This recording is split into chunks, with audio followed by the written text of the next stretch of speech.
It's a Supernatural Wednesday here on Darkness Radio. I'm your boy, Timmy D, otherwise known as the Cruiser. We're coming into the Twin Cities in the fall here. We're taking you through stacks of wax. We got some Fleetwood Mac. We got some Boston. We got some Journey coming up. We got some Van Halen as well coming on the way. And we've got some Supernatural news as well. We got to have a co-host coming in. We got the host with the most. We have got the BCB, the big cuddly bear himself, the one known as the Beer City Bruiser. Bruiser, how you doing? I have no idea how to respond right now. We got a little rock music in the background just to kind of take you into today's program. Oh, yeah. 102.5, The Brew Crew. This makes me want to talk Supernatural. Fall's in the air. There's a Christmas outside. Hymns of the 70s. Oh, yeah. Giving away tickets later on for the big Cheap Trick concert going on down at Milwaukee's Miller Field. It's not Miller Field anymore, is it? No, it's AmFam and Cheap Trick's actually from the town I used to live in. There you go. They're coming in playing a concert for about 3 people. And all 3 of them are comped. I'd be one of them. That's right. They're all comped. Nobody's paying a dime for the concert. I don't know. Sure they would. No, nobody pays money for Cheap Trick anymore. Well, that's because they're at the county fairs and state fairs. They're doing the fair circuit. In Wisconsin, though, they're a big draw. They had a concert, God, I want to say it was like 10 years ago. It was the best of Milwaukee, and it had Cheap Trick being the main event, and then the Violent Femmes opening for them, and then the Bodines opening for both of them. The Bodines are from my part of town, aren't they? Or No, your part of town? The Bodines went to the same high school my daughter graduated. Well, some of the Bodines went to the same high school my daughter graduated from. I think they played a free concert at my high school. Probably. Yeah, I think they did. Yeah, but the Bodines and the Femmes and Cheap Trick, and Jeffrey Dahmer, that's our claim to fame there in Milwaukee. Well, don't forget about Ed Gein. You got him too. Yeah. And the Fonz, Hey. It is a Supernatural News Wednesday, by the way, in case you didn't gather what I was saying by all that gibberish at the beginning. I just felt like I needed the boost today, so I just give you that. I enjoyed the boost. I enjoyed it. That was great. Yeah. I miss the old radio DJs like that. But that was our generation. Nowadays, you have podcasts and well, that's what we are. I mean, we're a podcast. Well, yeah. You have Sirius XM where the DJs are just, they really don't care. Oh, well, if you listen to the 70s on 7, you got the guys who talk like this. They don't make a lot of sense. You know, they start out with the story, but it goes nowhere. That's because they're the old burnt out DJs from back in the day. You got the Alan Hunters. We need to get a job. You can tell like the Coke isn't the real Coke that they're snorting anymore. Exactly. It's just like powdered sugar with a little bit of what do you call them? The old truck stop pills in them. I watched a documentary the other day where a mother, to entertain her 16-year-old daughters, like they all had a bunch of cocaine. And the mother's like, "What's a little cocaine between mother and daughter?" Is it a felony? It is. It's a felony. Yeah. That's all I thought it was. Yeah. It's a little awkward. Surprisingly, all 3 were arrested and put in jail. But still, I digress. Yeah. Honey, mommy loves you a lot. In order to keep up with mommy, you're going to have to snort this little booger sugar. Yeah, awkward. Very awkward. She was trying to help with her ADHD. That isn't going to help. I don't think so. It's only going to make it worse. Yeah, so 70s on 7, if you watch, not like Sirius XM is paying us anymore. Because they're part of that whole Stitcher family, and we're not over there anymore. That's true. But, you know, they nice people. Yeah, if you listen to 70s on 7, they gotta get down there, they do this thing, you know, the Alan Hunter 70s on 7, you know, and speaking of, you know, it's a fall out there, temperatures are getting cooler, that means no more streaking for your boy Alan. I actually, that's where they end the story. I pulled a pretty good rib on a good joke on Melonis one time. We were driving in a rental car, obviously. Yeah. And they were doing old Casey Kasem shows. I love those. Yeah. Was it Top 40 is what he used to do, right? America's Top 40. Yeah. So they were just playing reruns. But Melonis didn't know that. He thought it was live. Well, no, and he's like, didn't Casey, he passed away, right? Yeah. I says, yeah, but dude, this car must be haunted. He goes, what do you mean? I go, no. I think that's Casey coming through the radio to talk to us. Like, we have to listen to these songs. We have to find out what the mess. He's like, no, you're kidding, right? That's not possible. Come on. I was like, dude, trust me, I know this stuff. For about 2 hours, we're intently listening to, like the Bangles and Pat Benatar and all that. He's like, I don't know what the message is. Like, I don't know. And it all said that the flashback, whatever, Casey, whatever. And he goes, you're an asshole. Yeah, but it was fun for the last hour and a half. then he's like, dude, you can't have a haunted car, can you? I'm like, well, you could, but yeah, you can. I don't think Casey Kasem's haunting this particular rental car on this day. No. To see two fat guys and tell us a message about the 80s. I like talking back to Casey on my way to St. Cloud because what happens is when I'm driving up to St. Cloud, the time of morning, it's very early in the morning, but it's the first airing on 70s on 7 of America's Top 40 for that week. Yeah. So I'm Casey Kasem. And he goes on and of course, I've got to talk back to him. So, I got to do and so I'm like, good morning, Casey. How's it going? And how is the afterlife, Casey? Is it hot there down in hell? So I'll sit and I'll talk to Casey and we'll have a nice little conversation. He'll talk to me about the top hits from the week, and I'll talk to him about how hot it is down there in hell. And we'll go back and forth and we'll have a nice little conversation. It's so weird. Your car was possessed by Casey too. Yes, my van is possessed by Casey. Yeah. So I'll tell Malone that Casey moved on to your van. He moved on to my van. So if he ever needs a lift anywhere, I can introduce him. Yeah. Even though he knows it's a joke, he's still not getting in your van. Yeah. Just because I'd plant that and say he's so terrified of this stuff. What's funny is Casey goes from this up high voice to down here. He does the weird switch. He coming in at number 5 is the song right here. It's a weird deal. It is. Yeah. Which I told Melissa to tune into our show, and he's like, I can't, man. Like, it's scary. I said, well, you should come on as a guest. He's like, no way. Oh, come on. It's not that scary. Does he listen on Wednesdays?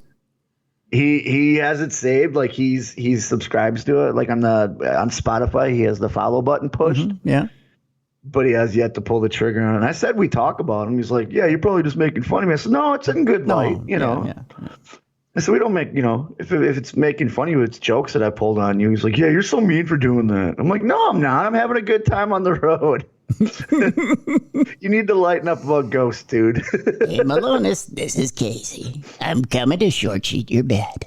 Well, he messaged me last night because I said that we were recording today, and that Mandy was on last week. Yeah. And that we were real happy, and the listeners are real happy. So you need to come on. He goes, dude. He goes, I looked up last Thursday, and he had a demonologist on there. I'm not coming on any show that has demons in it. Oh, last Thursday's show would have made him just shit himself. Yeah, I know. Yeah, that was not the show for him to listen to. No. Yeah, Nathaniel Gillis is not one for him to start out with.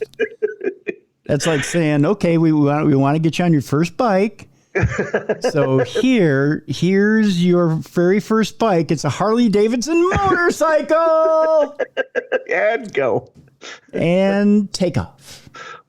Yeah. So yeah, it's probably not the one for Malonis. Yeah. He has this. He's following us on Spotify, and he has this downloaded. He just hasn't pulled the trigger yet. and every time I tell him about it, hey, look this up. He's a demonologist, and he's like, "Yep, nope, I'm done." Come on, man. Yeah, seasoned listeners were writing last week and going, I couldn't get through that Nathaniel Gillis podcast in one shot. Yeah, so there's no way Malonis, who's scared of a bump in the night, is going to listen to that. Yeah. He was terrified because a couple of our rooms, I always tell you that the water would always turn on and off. And he'd look at me, is that you? I'm like, how am I doing that? I'm in the bed next to you. Like, Magic. Run my fat ass over there really quick. You think I have the force? Well, you need to explain this. I'm going to let me do all the debunking. Sure. But it might just be we're in a haunted room. To which he says, we need to switch rooms. You need to go handle that. Well, no, he has a rule. I think I said on air a couple of times where he has a rule that if something happens, I'm not supposed to let him know till after we left. Oh, okay. Huh. Well, Yeah, because the hotel we stayed in Green Bay is supposedly haunted, but I haven't told him yet. But I'm going back in December, so I'm going to let him know. perfect. Yeah. Perfect. You know me. Yeah. Got to take care of him. That's right. On today's show, kids, boy, have we got a lineup of stories for you. I'll just tell you that. First of all, I found an insurance instance where LiMu, Emu, and Doug will not cover it. No? It's the collision that won't be covered by LiMu, Emu, and Doug. We're not going to see it on the State Farm, them walking to the museum, and here's this collision, and they tell the story of it. Yeah, it's not happening. AI stories aplenty today. Oh, and Yes. you know what? My Facebook is listening to us because we've been talking about the last couple AI stories that you had that we've talked about are the predictive text and how they paint pictures and stuff. Yep. Facebook is now trying to sell me there's AI that will write a story for you. You just have to use certain words, like it's like the predictive text. Oh, yeah, and they'll yeah. write a story. Yep. Yeah, it's advertising on my Facebook now. It's advertising on your Facebook. Yeah, it's listening to us. And it's like, hey, you want to try this for real? No, AI, I hate you. Come on aboard. You got to try this. It's kind of cool. What are you doing, Bruiser? It's kind of neat. Come on this side, Bruiser. You want to try this, Bruiser. You want to be part of us forever and forever and forever. Lots of alien news as well. Believe it or not, the new, how should I put this? The new AI agenda is out there for the U.S. Congress for 2022. It gets unveiled October 31st on Halloween. Oh, okay. Yeah, so we'll talk about that. That's coming up today. And a woman in Ireland hears a fairy laugh. If you are the only one to hear a fairy laugh in the forest, does it really happen? That's our question for today, among other things. There's a couple castles out there that supposedly have fairies, have the fae living in them. Yeah, that's true. Yeah. Intern Yoko builds fairy houses. Oh, okay. Yeah, they're all over the place. I think she's got half of Anoka County covered in fairy houses. And she will be. Want to make the travel over? Yes, yeah, and she will be at some fair October 1st and 2nd in Afton, Minnesota. Okay. Yeah, I might Selling the fairy houses? Yeah, selling the fairy houses. I may put it up on the events page just so in case. I would. Why not? Yeah, in case you guys are into that sort of thing. By gosh, you can go get yourself a fairy house. I'd get one, but then knowing Ziggy, she'd see the fairy and want to play with it, and something would happen. And then crush it. Exactly. Crushing Fairies sounds like a great alternative band, doesn't it? It does. Like, that is our Yeah. grunge band. Yeah. That's our album cover. That's our right. album.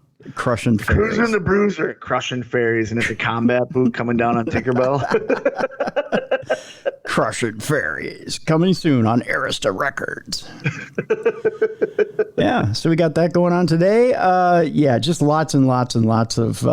And by the way, the biggest lizard you've ever seen that isn't indigenous to Florida showed up in Florida, so it's just more crap.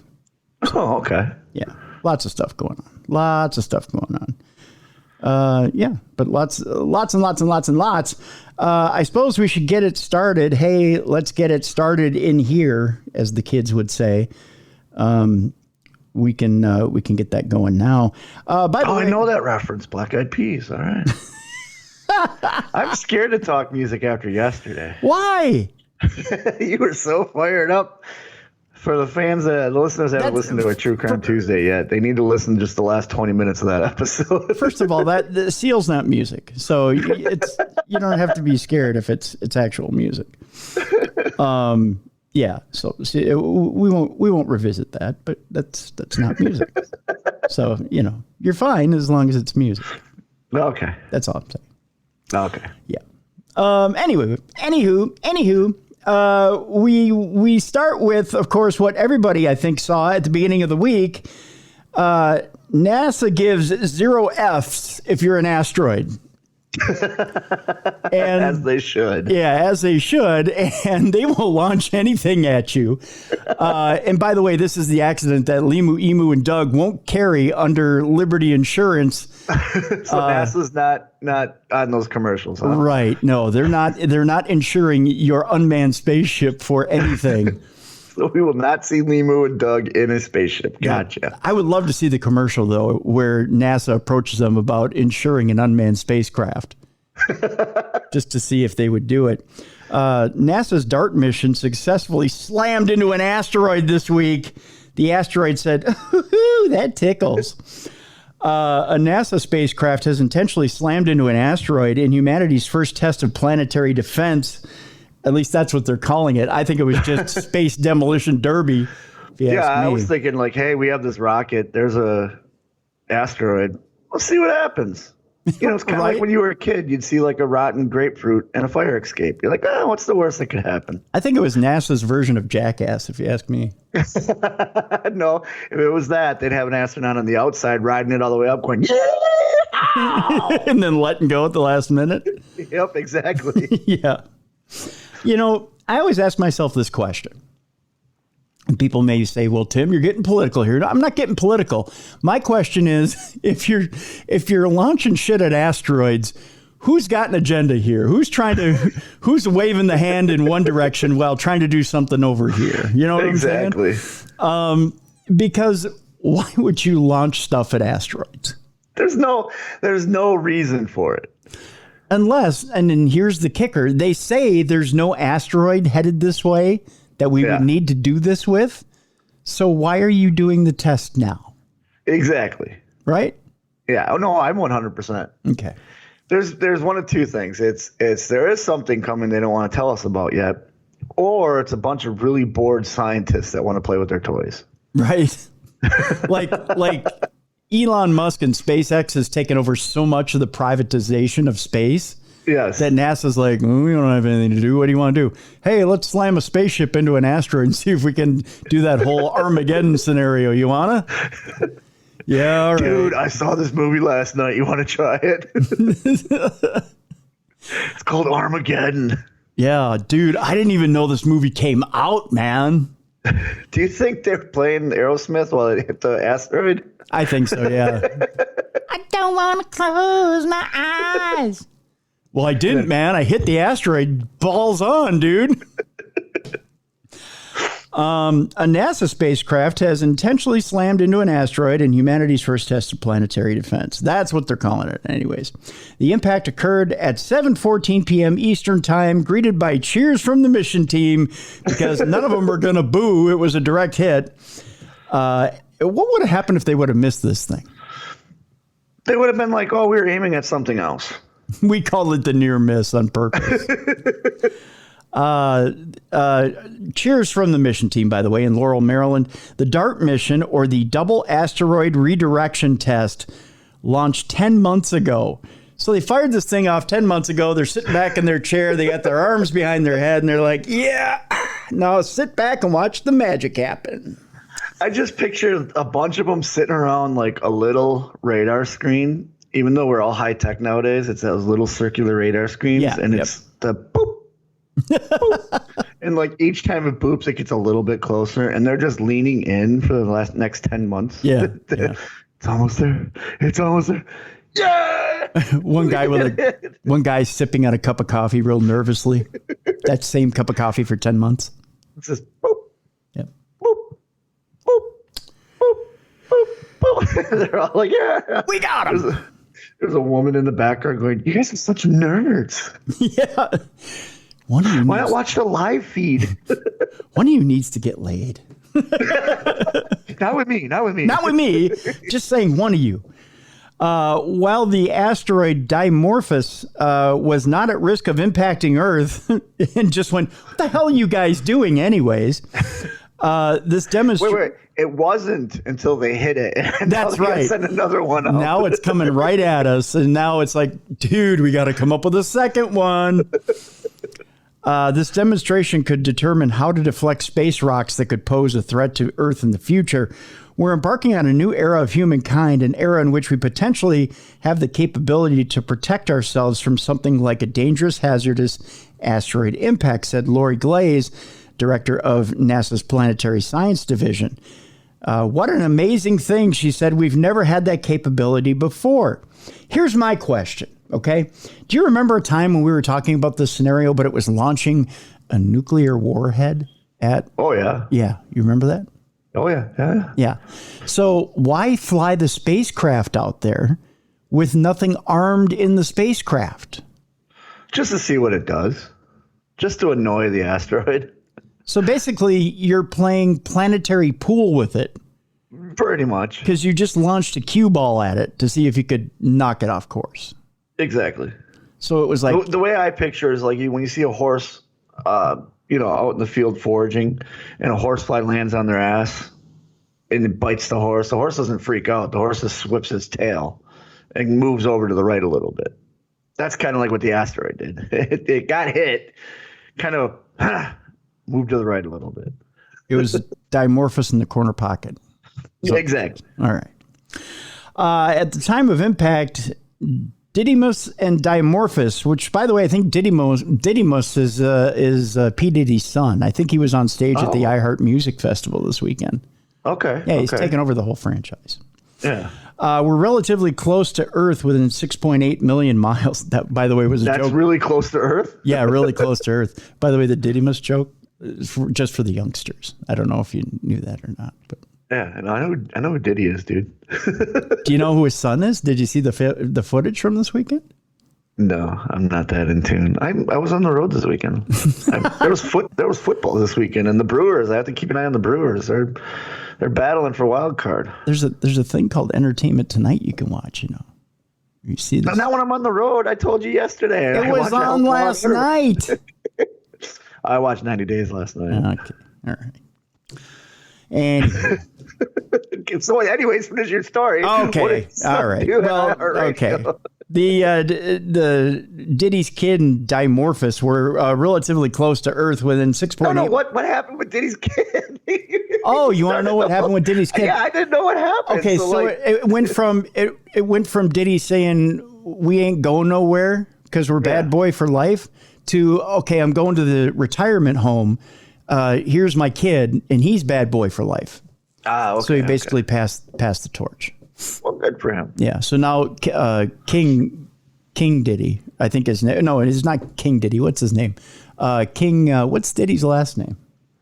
Combs. Combs. Yes, King Combs is his name. Yeah. So he sounds like a breakfast cereal. It does, doesn't it? Get yourself a box of King Combs. Yeah, he's now the bad boy for life, I guess. Gotcha. Okay. Yeah. Okay. So the old man's going to take off and just live on yachts and pop bottles and rock models. That's going to be the deal. Yeah. All right. Yeah. Cool. So that's the deal. I thought you meant finish this story. Well, yeah, you can do that too. But okay. like you set it up so that to let me know about Diddy to the breakfast cereal kid. Yeah. Yeah. And then you just The kind of breakfast cereal kid. Yes. And he gets his own bad boy cereal. Yeah. Oh, okay. Yeah. Okay. So that's part of it. Yeah.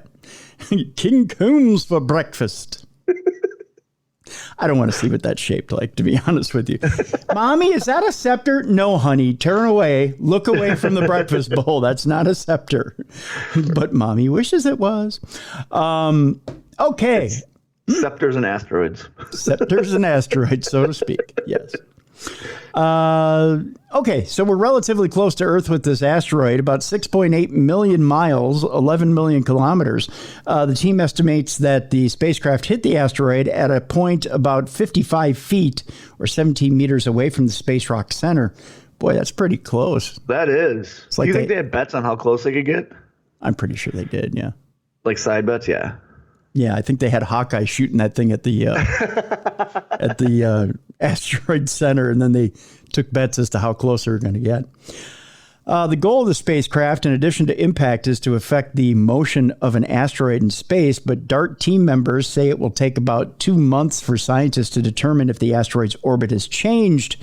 Dimorphos is a small asteroid moonlet. It's a moonlet orbiting the near-Earth asteroid Didymos. The asteroid system poses no threat to Earth, so why not pick on it? NASA officials have said making it a perfect target to test out a kinetic impact, which may be needed if an asteroid is ever on track to hit Earth. The event was the agency's first full-scale demonstration of deflection technology that can protect the planet. For the first time ever, we will measurably change the orbit of a celestial body in the universe, said Robert Braun, head of the Johns Hopkins University Applied Physics Laboratory's Space Exploration Sector in Laurel, Maryland. Near-Earth objects are asteroids and comets with orbits that place them within 30 million miles or 48.3 million kilometers of Earth. Detecting the threat of near-Earth objects, or NEOs, that could cause grave harm is a primary focus of NASA and other space organizations around the world. So there you go. What a boring project that it takes 2 months it takes 10 months to find out if it hits, and then another 2 months to see if it worked. Yeah, exactly. It's years of your time. Yeah. I think they call that having a kid. Yeah. Yeah. Pretty much, yeah. I think that's the other thing that takes that much time. Moving on up, it's about that time of year. Yes, kids, I'm not talking about Halloween or candy or trick-or-treating or putting on neat little costumes. I'm talking about the October surprise. And no, that October surprise isn't the fact that the Twins are out of the playoffs. I'm talking about the fact that the October surprise is it's also the history of United States elections, but it's also that time where Congress gets together and says, let's talk about UAPs. All right. Or not. It could be one or the other. We were promised at this point, I believe it was last year or the year before, that unidentified flying objects would be dumped smack into the middle of a national midterm election, and that the conversation would continue because now UFOs are a political issue. Why do they got to politicize it? You know, just why do they have to politicize everything? Let it be a conversation among people curious if they believe or not. We don't have to make it, if you believe in aliens, vote for me. If you don't believe, vote for me. No, leave all that crap out of it. No. Candidates were questioned about where they stand on the issue in U.S. politics. An October surprise is a news event that may influence the outcome of an upcoming November election, whether they deliberately planned or spontaneously are occurring. Because the date for national elections is in early November, events that take place in October have greater potential to influence the decisions for prospective voters. Thus, relatively last-minute news stories could either change the course of an election or reinforce the inevitable. This might not qualify as a big deal, except for the fact that when Congress passed the legislation demanding a 180-day turnaround for a report on UAP from the Office of the Director of National Intelligence late in 2020, the date for the clock to start was the day that President Trump signed it. On that day, the writer of this article got out a calendar, counted out 180 days by hand, which you didn't need to do that. You could have used your abacus, and arrived at the magic date of June 25th, the last possible day to release it and still be in full compliance with the wishes of Congress and the president. The takeaway is pretty simple. Director Avril Haines and her team over at ODNI will follow the law to the letter, and they will not release a report until the very last minute it is called for. So when is that minute, you may ask? Well, the legislation on last year's NDAA, or National Defense Authorization Act, passed for both the House and the Senate, was signed by President Biden at the beginning of 2022. It's the law. The NDAA contained a lengthy amendment from Senators Kirsten Gillibrand and Marco Rubio. Or Gillibrand, I'm sorry, not Gillibrand, but Gillibrand. It called for all kinds of juicy new plans for UAP investigation, from annual classified and public reports to funding for investigations, to a new office, to a demand for answers across the board about who makes UAPs, why they cause health effects, and whether or not we have any of them in our possession. And we know what you're thinking right now. Oh my, Oh, my. Most notably, however, the NDAA Gillibrand-Rubio Amendment set a deadline for that first annual report. This time, it doesn't matter when Biden signed it. The deadline is the same. It's always the same, kids.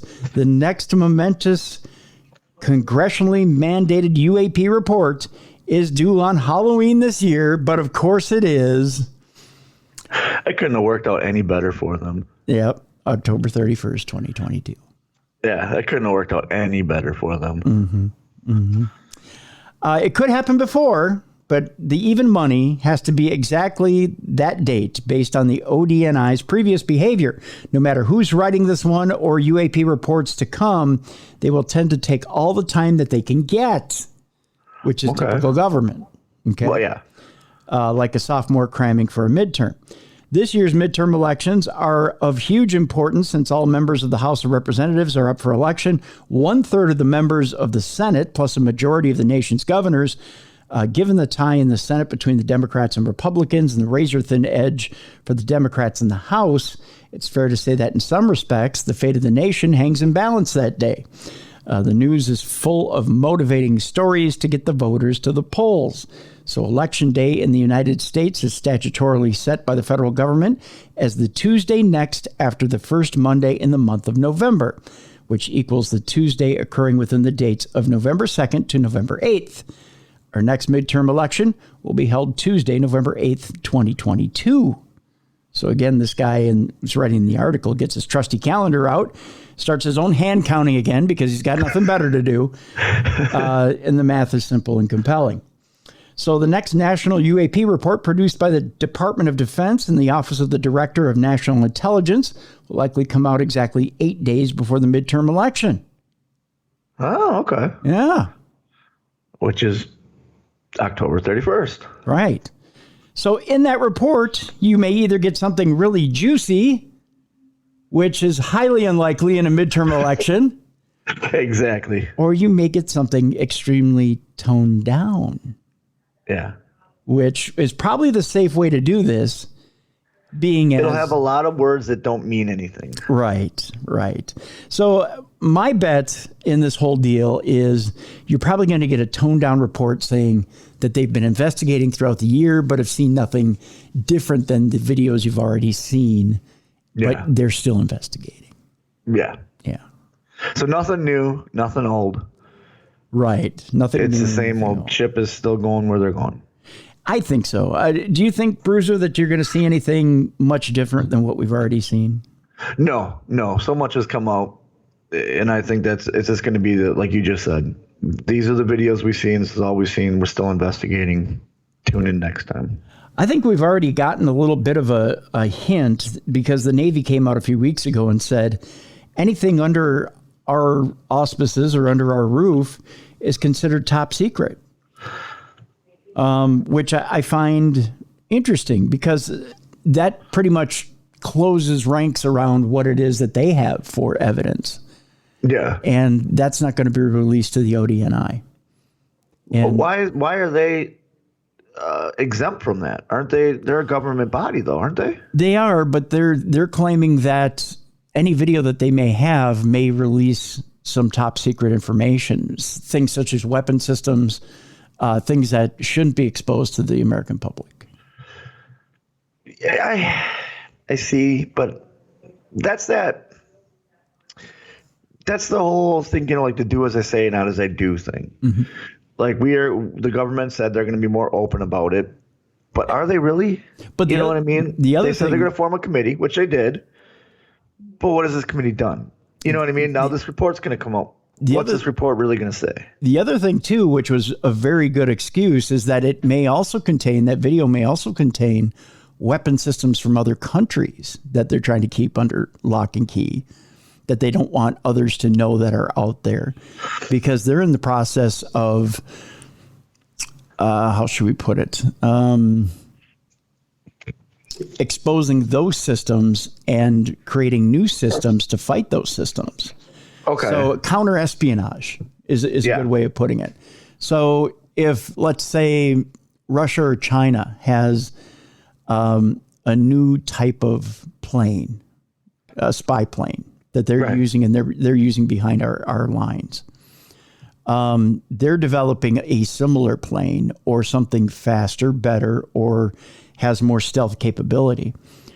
They don't want their enemy to know that we know that they have that technology or that we're developing something better. So how long does that go? Is it once that weapon is created, then they release it? Nope. Once that weapon is well known to the international public, then Right. you can release that video. Okay. So something like the SR-71 Blackbird, which everyone knows about now, Right. would be fair game to release that video. But that may not happen for 20, 30 years, Yeah. you know. So basically, this report for the next 20 or 30 years could be the same thing. We're just investigating. It may be. It may I be. think every year they're going to give not the Navy, but the government is going to give the public just a little nugget to feed our curiosity. Or severely edited videos, Probably that. which I think that in turn the skeptical public will look at and say, well, it's been severely edited. I can't trust it. Yeah. Because look at the videos they have out now. It's the same 10-second clips of the 4 famous videos. Yeah. We don't, and they'll say, oh, this goes on for this long, and then it zooms away. Why not show it zooming away? True. Very true. Very true. I got an audio daily double here for this next story. And it has to do with an alien. There's a resurfaced History Channel clip that shows an alien in a man's bedroom. Oh, okay. I think of this all differently after having Nathaniel Gillis on the show. I really do. You know, I got to give a shout out here to Nathaniel. I saw something online. I feel kind of bad for the brother. I'll tell you why. He's frustrated right now. Okay. He's frustrated. As someone who's young in the field, he's trying to get his message out there. Yeah. And I think he thinks he's being stonewalled in different areas. I don't think he realizes how much he's getting his message out there. Okay. And he still thinks because of his age he's getting stonewalled. yeah, exactly. He doesn't see that his message is going out. Yes, exactly. Yeah, Okay. yeah. Yeah. And sometimes it's and I'm not putting him down by saying this. It's just a message of experience. For someone who's been doing a show for 16, almost 17 years now, you really don't see in the moment that you're delivering a message how much impact you truly have. Oh, right. Yeah. It's only when you look back at things in retrospect as to Yes. how much of an impact you've truly had. And I think really he'll realize as he's going on his journey in life how much impact he truly has. Yeah. And how much he's had. And he's making waves. And a lot of that is because he does have a bit of swagger to him when he delivers his message. And his message is alarming. Yeah. Oh, yeah. And there's truth to it. There is some truth to it. You got to look at, you can't look away from his message Right. because there's a lot of truth to it. There's a lot of truth to it. So that it's compelling truth when you look at it. You know, when you clear away all the dogma from everything and you look at what it is that he's presenting, it's kind of scary, Yeah. you know? So again, if you folks haven't listened to the episode from last Thursday with Nathaniel Gillis, the demonologist, I suggest you listen to it. Yeah. It's really It's intriguing. powerful. It is. Yeah. Like warning, it is powerful. It is. Yeah. Don't listen to it at night by yourself No. on a long road like I did. Yeah. Driving at night on a long highway. Go out and do yard work in the middle Yeah. of the day and listen to it because it's. Yeah, I think made the mistake of doing it after the show. Like, oh, this will keep me awake on the drive home. Yeah, kept me awake. Oh yeah. It also kept me looking over my shoulder in my mirror, looking over there, looking over there. Yeah, probably seeking out well lit areas. Yeah, you don't see it. He definitely changed the way. Yep, changed the way you were thinking. Yeah, he changed on some things. Yeah, Yeah. definitely. So if anything, and I realize Brother Nathaniel is a little frustrated right now. If anything, if he's listening to the show, I just want him to realize that he's reaching more people than he knows, and he's really got the ear of more people than he knows. Yeah, but he's still in the process of spreading it, so yes, he's not going to notice it till he gets used to spreading the message, and then he starts getting the feedback. Because I don't think he's getting any of the feedback yet. Yep, exactly. That's exactly it, Bruiser. That's exactly it. He's not getting the feedback yet. Yeah. So he thinks he's speaking to the ether, but he's not. No, he's not. Exactly. Yeah. Like I said, he made an impression on me. Yeah. Yeah. And changed a couple of my views. Yeah. So with that being said, there's an article out there that says a resurfaced History Channel clip shows an alien in a man's bedroom. This brought me right back to that program on Thursday. And when you think of it the way that Nathaniel put it, it's creepy. Footage recorded in 2006 allegedly shows an unidentified entity entering a man's bedroom in the middle of the night. The eerie clip, which was posted up earlier this month on the official YouTube channel of the History Channel, was previously broadcast in an episode of The Proof Is Out There, a 2021 TV series that attempted to get to the bottom of a number of different unexplained phenomena. Yeah. The particular episode had featured the story of a man named David who recorded something strange on CCTV camera in his home in Pensacola, Florida back in 2006.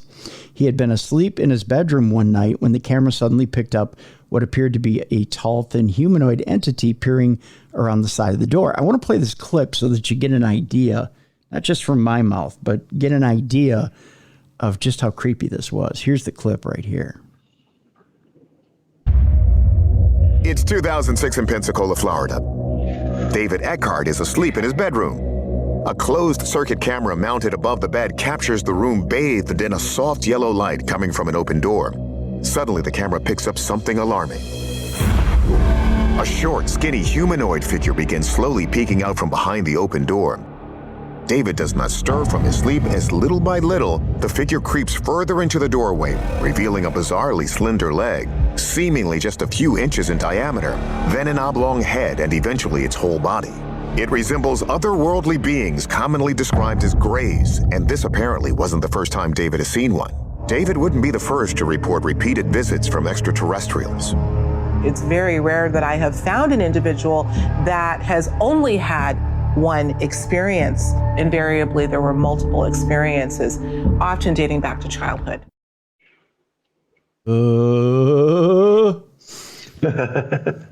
Now, that lines exactly up with what Nathaniel was saying on the show.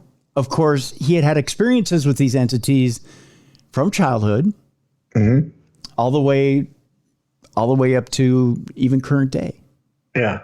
As he's helping other people, they're coming up to him. They're brushing the right side of his body. He's getting those chills up and down, and they're making themselves known. Yeah. So, do you think this could be what he was experiencing? I think instead of a gray, it's of the supernatural. I don't. Well, like demonic. Like he said, they're disguising themselves the way they want to be seen.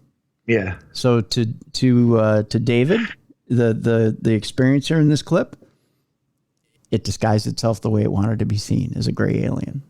And it makes sense because look at what we just got done talking about for the last 20 minutes was aliens. That's the hot topic right now. Yep. And a demon always it wants to come into this world, but it always hides itself. And what better way to hide itself and get people to talk about it than dressed up as or disguising itself as an alien, doing something like that, and all of a sudden everyone's talking about it. Yeah, they're talking about an alien, but it could be, a spirit. Yeah. Scary stuff, I tell you. It's the more I hear about stuff like that, the more I cringe. One more before we go to break. Another cringeworthy one that is it one of these forms, or is it an actual Is it an actual animal? You know, do they appear as what they are? Is this something different? A Florida homeowner found a shocking surprise outside of his home this week. A massive lizard looking into his house. Ooh, that'd be terrifying. Yeah. The homeowner who lives in Apopka, I believe it is, in Florida, shared a video of a Nile monitor lizard. Those things, they get pretty big. Yeah, climbing up the window screen a couple of times. The reptile eventually lost its grip and fell down, and the video cuts to the lizard walking away from the home. Lizards sneaking around and into homes isn't new to Florida. Plenty of residents had to call trappers to remove pesky iguanas and other creatures from their homes and toilets. But Nile monitors are different. These big lizards have strong jaws and sharp teeth and claws and aren't afraid to attack if they feel threatened. That according to Florida Fish and Wildlife Conservation Commission. Officials say Nile monitors are invasive creatures introduced to Florida ecosystems after pet owners dump them into the wild. They're native to the Nile River Delta in sub-Saharan Africa. Being the largest lizard species on the continent, Nile monitors were added to the state's prohibited species list in 2021 due to their impacts to native wildlife, according to the agency. FWC warns the public not to capture Nile monitors. Instead, report their sightings and include a picture and location with the tip. You can send information on the free I've Got One mobile app, or you can call 888-483-4681 or report online to I'veGotOne.org if you're in Florida. Yeah, this thing is just monstrous, and it's got super huge claws, long teeth. I used to watch a show where they would catch nuisance gators and relocate them, and they also came out to do some of the Nile monitor stuff. Yep, that's exactly what it looks like. This thing is standing at the window with its claws up on the window. The Matthew Broderick Godzilla movie, they based Godzilla's look on a Nile monitor. That's crazy. Yeah, so if you go back, if people are wondering what a Nile monitor looks like, it pretty much, and that's a small one too. Yeah. You know what I mean? They get to be really large, and they got the tails that can whip you like a whip. Yep. Like, they are not pleasant animals. No, but just bizarre stuff happening all over. Yeah, but that show that I saw, they said that they're known to eat. They'll eat your pets. They've attacked children. You know. Because they're wild animals and they're hungry. Oh, no good indeed. When we come back, we got plenty of stories waiting for you on the other side of the break. Turns out that Tutankhamun's burial chamber may be hiding another secret, and it may be a queen. We should just leave it alone. Didn't we learn our lesson the first time? Well, there's curses, but there's also the curse may be the biggest curse of all, a woman. How do you like that? A woman hears fairy laughter out in the woods. If you hear a fairy laugh in the woods, does anybody truly hear the fairy at all? That's the question. By the way, when you hear the phrase, you died in the bathroom, you may have just died in the bathroom. It may not be that you've tore it up. And some AI stories for you, of course. We go on the AI rampage on the other side of the break. It's all coming up next here on the Best in Paranormal Podcasting. It's Supernatural News Wednesday with myself and Beer City Bruiser right here on the Best in Paranormal Podcasting. This is Darkness Radio.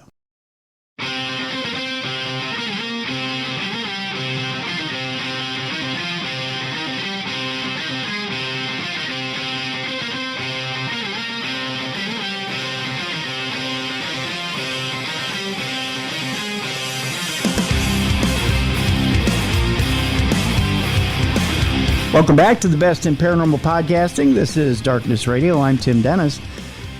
It's a Supernatural News Wednesday. It's me and the BCB, or the Bruiser and the Cruiser, as we like to put it.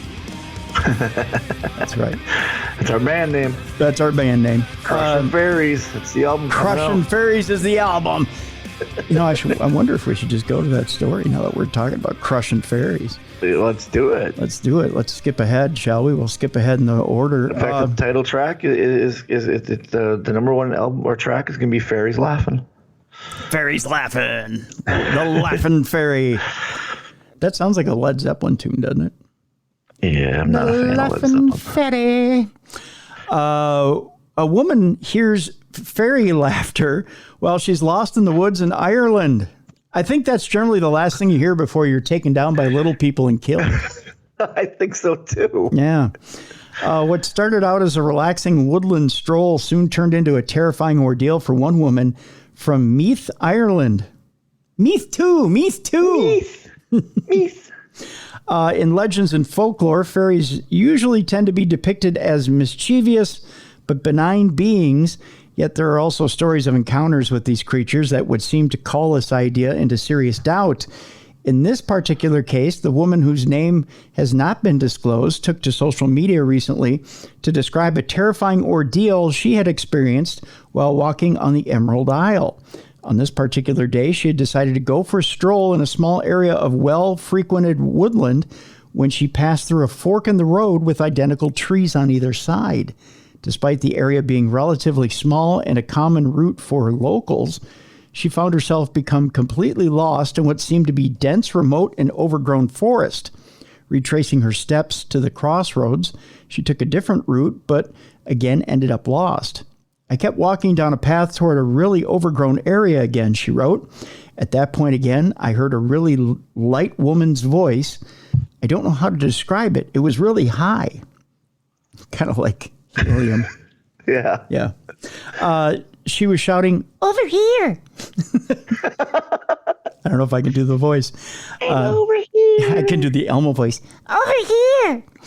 I thought she was probably calling to her kids or something. Then she laughed.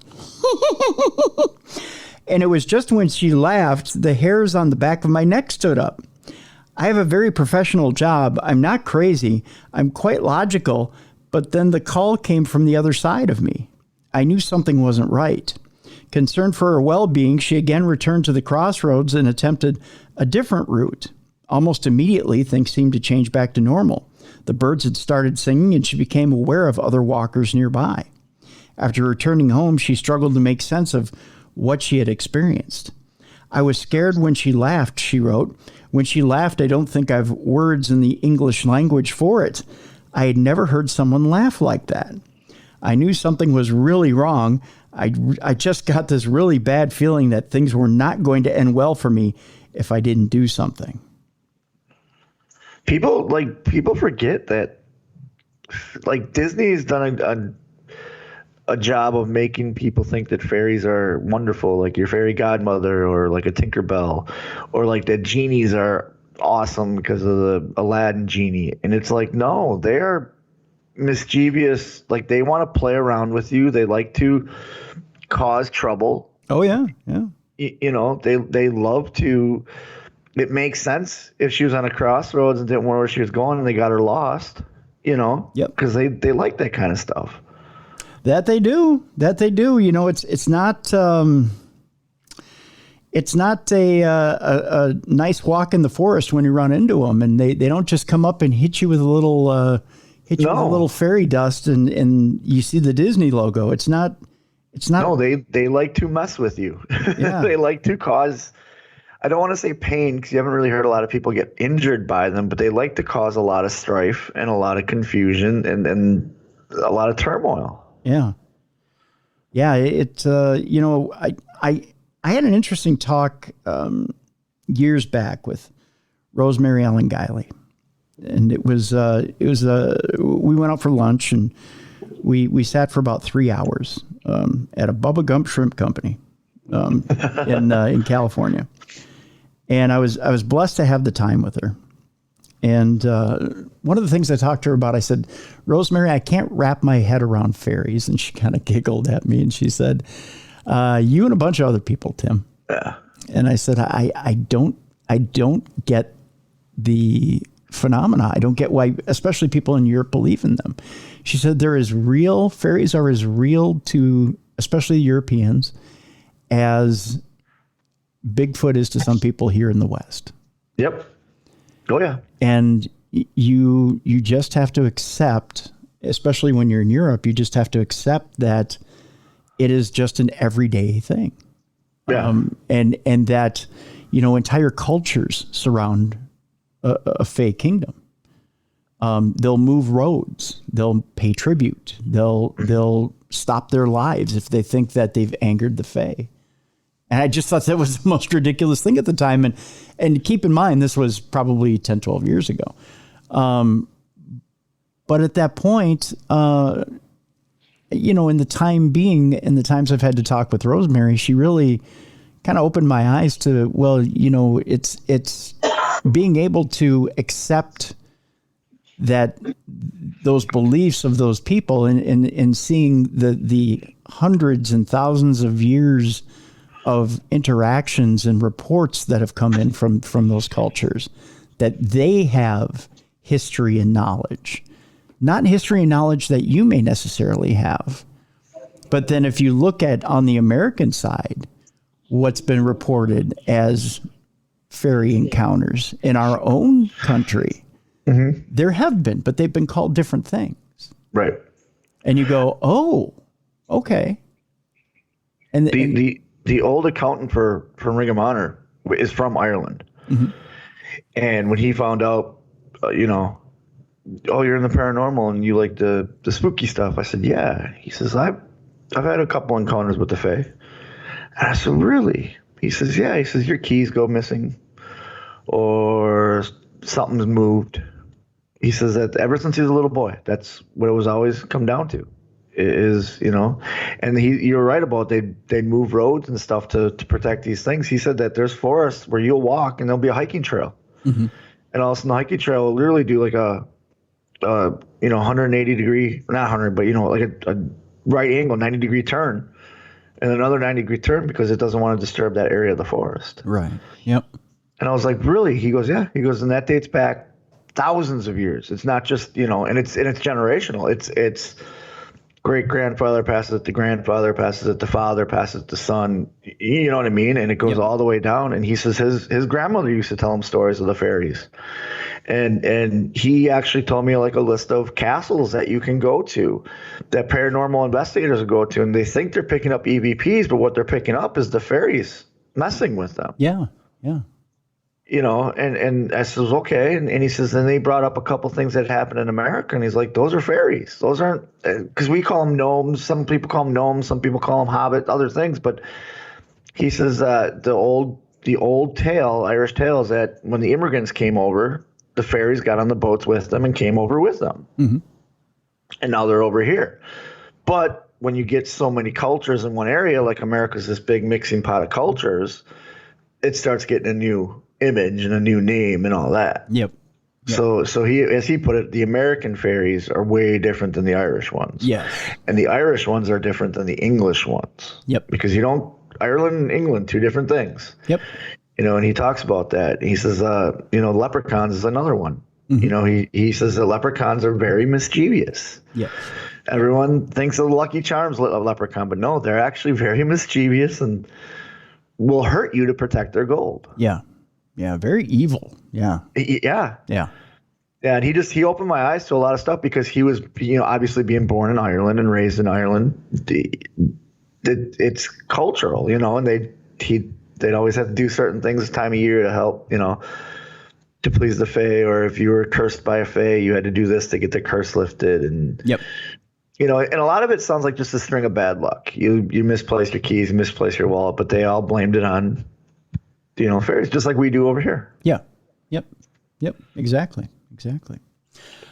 Let's switch gears here a little bit. Again, folks, if you have a Parashare story for us, if you want to share your personal paranormal experience with us, it's real simple. You just send me an email at tim@darknessradio.com or go to darknessradioshow.com. If you want to leave us a voice note, which you can do, there's a blue button on the right-hand side of the, you know what I'm talking about, the old website there, Bruiser. The page. The web page. You just click on that blue button.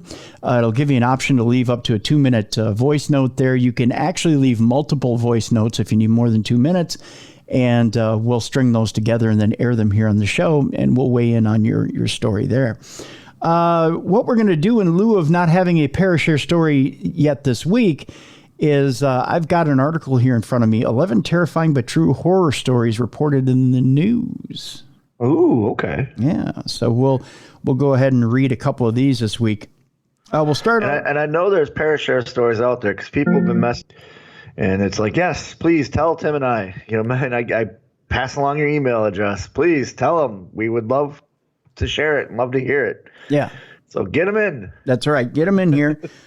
Be sure to get those stories in here, and we'd love to hear those stories from you. We'll start out this week with the axe murder house. I know we're all familiar with the Villisca axe murder house. That was actually one of the first investigations I've ever done. Really? Yep. Okay. Had footsteps by the top of my head. There you go. The Villisca axe murder. Wait a minute. We can't just breeze over that. You had what? I was laying down in the. You've been there, right? Yeah. And they have the little living room area, and you can lay in there, and we were doing an EVP session, and it sounded like someone had walked up. I was by the wall. It sounded like someone had jumped in through the window and landed by me and walked away. Okay. Huh. So it was right away, get up, look around, everyone's sitting or laying and it was just us in that room. There's nobody else with us. Okay. And so we hear it past my head, and I heard it, and we picked it up on a recorder. And then about a minute later, you can hear it over in that hallway, that front hallway when you first walk in. Yep. You can hear the footsteps over there, and everybody heard that. Me and another guy only heard the footsteps in my head, but everybody heard that. So it's like, okay, let's go follow that. And that's where I learned the guys that had taken me on there, like, okay, we have to figure out the natural cause of why this is, and yeah. Huh. Big fan. And they're like, hey, you're a lucky one. Most people on their first time don't get anything. Wow. Yeah. Wow. That's really cool. Yeah. So that place will always have a special place in my heart because it was the first. I want to say it was the second investigation, was the first like professional one where I went with other people that knew what they were doing, other than just me and my buddies goofing off. Yeah. Yeah. Yeah. Where there was actual equipment and, they broke down all the EVPs and then they showed me how to do all that. And I actually learned how to properly put on an investigation. Wow. Very cool. Well, that's a heck of a place to start. That's for sure. Yeah. Well, you know me, go big or go home. That's true. And at the time I was living in Wisconsin, so it wasn't that far of a drive. Yeah. Yeah. True. Villisca, Iowa is not that far. Yeah. No. Yeah. No. And we were there for 2 days. So. Yeah. Yeah. Very cool. Well, that's a good amount of time to spend in that area. The Villisca Axe Murder House in Villisca, Iowa is a well-known tourist attraction for ghost hunters and horror lovers alike. The site is a gruesome, unsolved 1912 murder in which 6 children and 2 adults had their skulls completely crushed by the axe of an unknown perpetrator, and was purchased in 1994 and restored to its 1912 condition and converted into a tourist destination. It costs $428 a night to stay at the old haunted home, where visitors always report strange paranormal experiences, such as visions of a man with an axe roaming the halls or the faint screams of children. But in November of 2014, the haunting took a darker turn.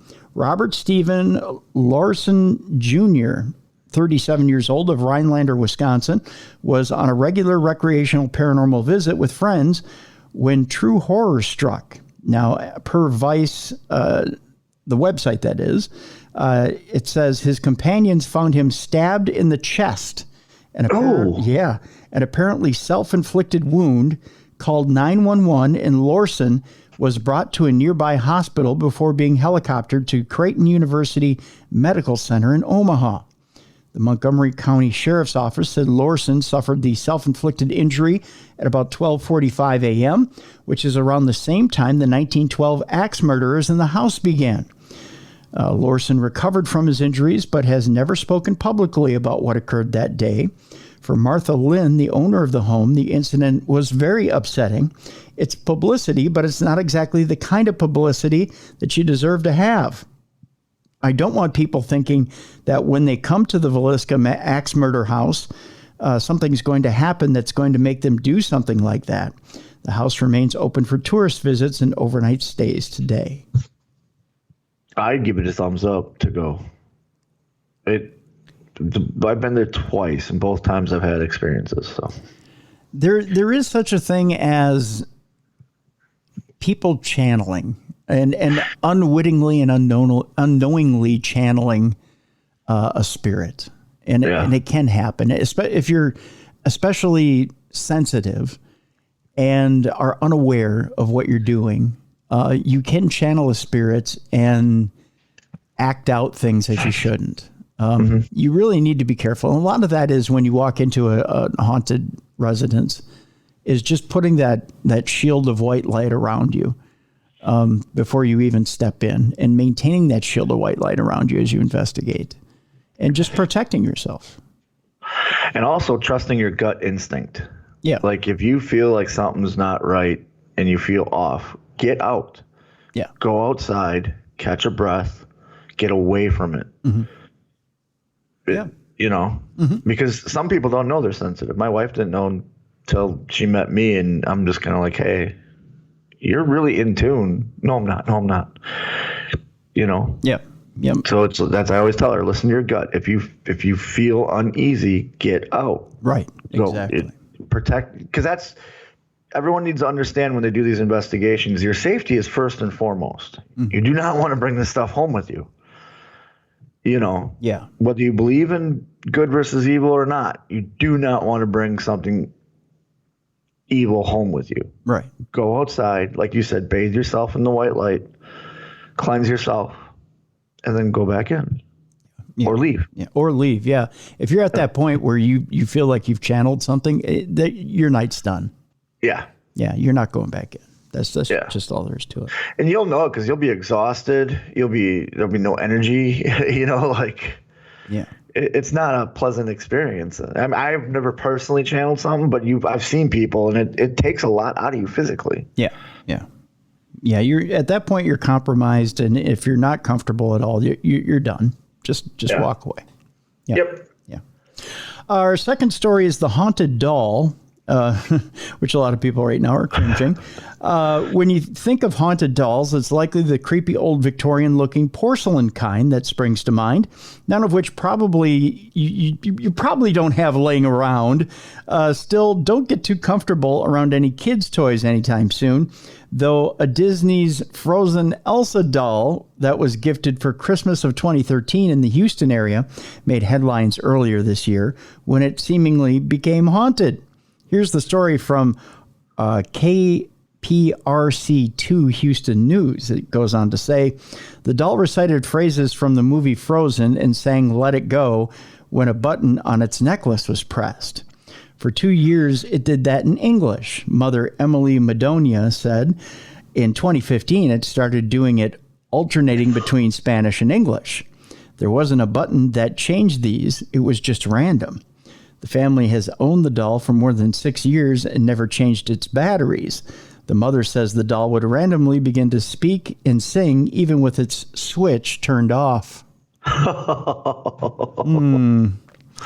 The family decided to throw the creepy doll out in December of 2019. Weeks later, they found it inside a bench in their living room. Oh, it came home. Okay. Yep.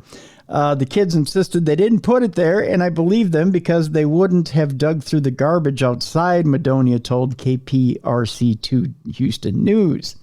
At that point, Elsa ceased to sing the English rendition of Let It Go altogether, speaking only Spanish when pressed. The family then double-bagged the bizarre doll and placed it at the bottom of their garbage, which was taken out on garbage day. They went on a trip shortly after, but when they returned, Elsa too had come back and was waiting in the backyard of their home. Well, it's nice it didn't enter without them home. Yeah. It gets worse, Bruiser. Oh, no. This time, the family mailed Elsa to a family friend in Minnesota. Of course they did. Mm-hmm. How's that Elsa doll, Tim? Just fine. She's sitting on my shelf and singing in Spanish. Who taped the haunted doll to the front bumper of his truck. You ready for this? It doesn't seem to have made its way back to Houston yet, as per Madonia's latest February Facebook update on the creepy doll. So somewhere else is riding on the front bumper of a truck in Minnesota. I've yet to see her, but I'm sure she's having a great time. You're going to have to keep an eye out for that. And when you see it, be like, hey, how much for the doll? Can you imagine her just singing in Spanish as the wind blowing through her hair? She's Let it go. Let it go. That's something else. One more here before we move on to other stories. This one is called A Deadly Exorcism. In August of 2016 in North London, a 26-year-old Kennedy Ife, it says here is the name, began acting strange and aggressive following a pain in his throat. He reportedly bit his father, threatened to cut off his own penis. That's where they get your attention right there. And complained of a python or snake inside of him before his family restrained him to a bed with cable ties and excessive force. Nothing says family love like being restricted with cable ties and excessive force. Yeah. Like, there's a snake inside me. That's it. Tie this kid up. Tie him up. Trying to cut off his penis, let the snake out. Let's go. Tie this kid up. Tie him up, find an old priest and a young priest. It's time to party. As the BBC reported, the family then set about attempting to cure Kennedy through restraint and prayer over the next 3 days. That's what the court was told. His brother Colin Ife told police, "It's clear that thing was in him. What we believed was a demon because it was not natural. It was clearly trying to kill him," he said. "We had to restrain him for himself. It was clear if we didn't restrain him, he would have tried to harm people in our family." Kennedy Ife had been bound to his bed for 3 days without medical attention when his brother called emergency services, explaining that Kennedy Ife was complaining of dehydration. He appeared to have developed breathing issues and was pronounced dead at 10:17 a.m. As The Independent reported, while police were at the house, Colin allegedly carried out an attempted resurrection by chanting and praying for Mr. Ife. Oh. All 7 of Kennedy Ife's family members were accused of manslaughter, false imprisonment, and causing or allowing the death of a vulnerable adult.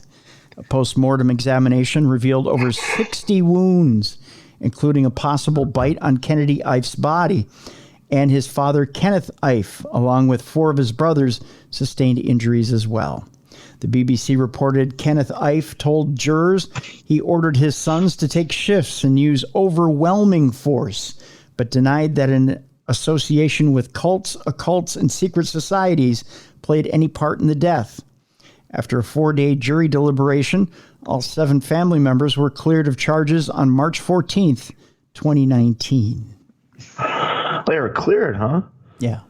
I wonder why they didn't get the church involved. If they thought it was an exorcism, why didn't they get the church involved?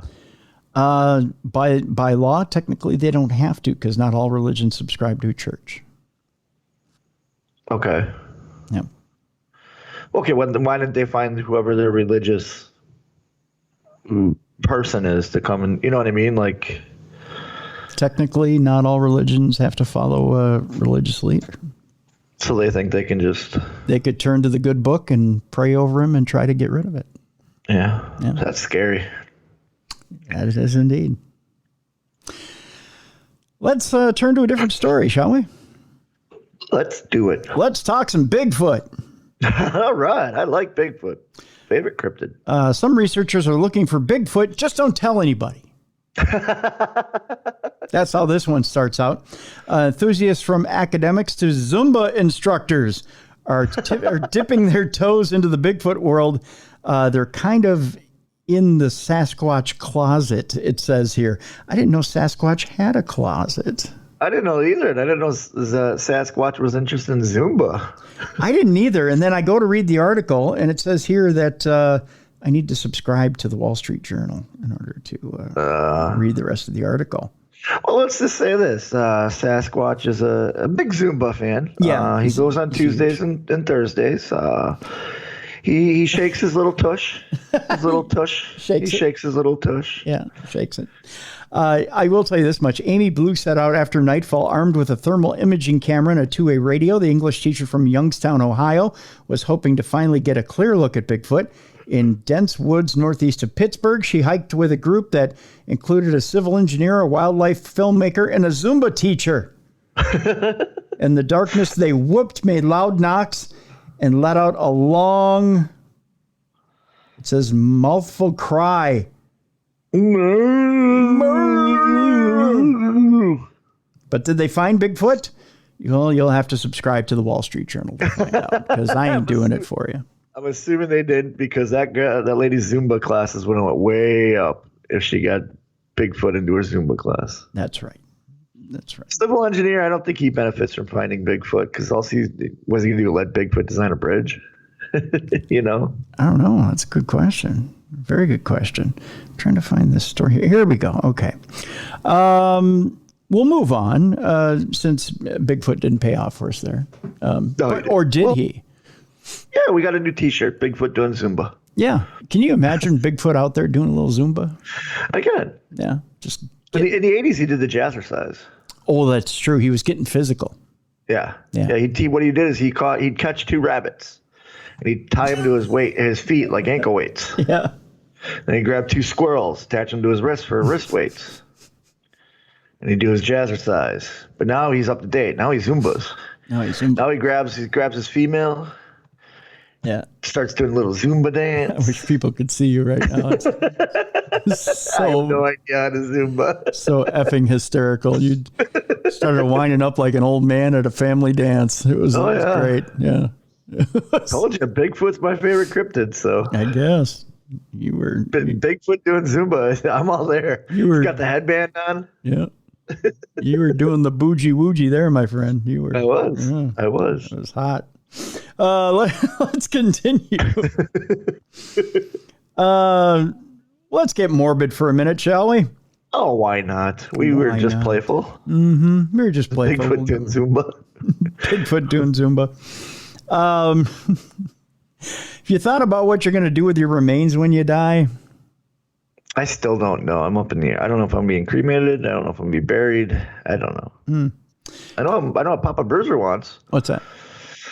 Papa Bruiser, when he passes away, wants to be put into an old school Folgers coffee can. Mm-hmm. You remember those old red coffee cans? Yep. He wants to be cremated, put in there. And then every year, between my brother, my sister, and I, he just stays in our garage. Doesn't want to be in the house. Wants to be in our garage. And we rotate every year who gets him. My grandpa used to keep nails in those. That's what my dad does. Because we always joke around. Because he did. Now, does your grandfather have? Because my Papa Bruiser has good nails. Yes. And then the bent nails he keeps too. The bent rusty nails. Yeah. Exactly. Yep. And the Folgers. You know what I'm talking about, the Folgers coffee can, right? Yeah. Yep. He says you can take one of those, dump it out, keep the nails, but put me in there. And then he wants to be stored in our garage. And every year it rotates from me to my brother to my sister. Me to my brother to my sister. It must be a Midwest thing. I don't know. It has to be. I don't know. But he has it in as well. That's his final wishes. He also he doesn't want a funeral. He wants his people to come enjoy hot ham and cheese sandwiches and watch football. Hot ham and cheese sandwiches and watch football. Yep. It's all in as well. I think I've said it before on this program. I might not have reiterated it. Best memorial I've ever been to, best wake, funeral, whatever you want to call it, was for a comedian. Okay. And it was basically a roast. They had a roast at his funeral. Oh, nice. And it was just comedians standing up one after another and just roasting Bill. Bill Young was his name. Okay. Twin Cities comedian, friend of mine that I used to work with at Comcast. Yeah.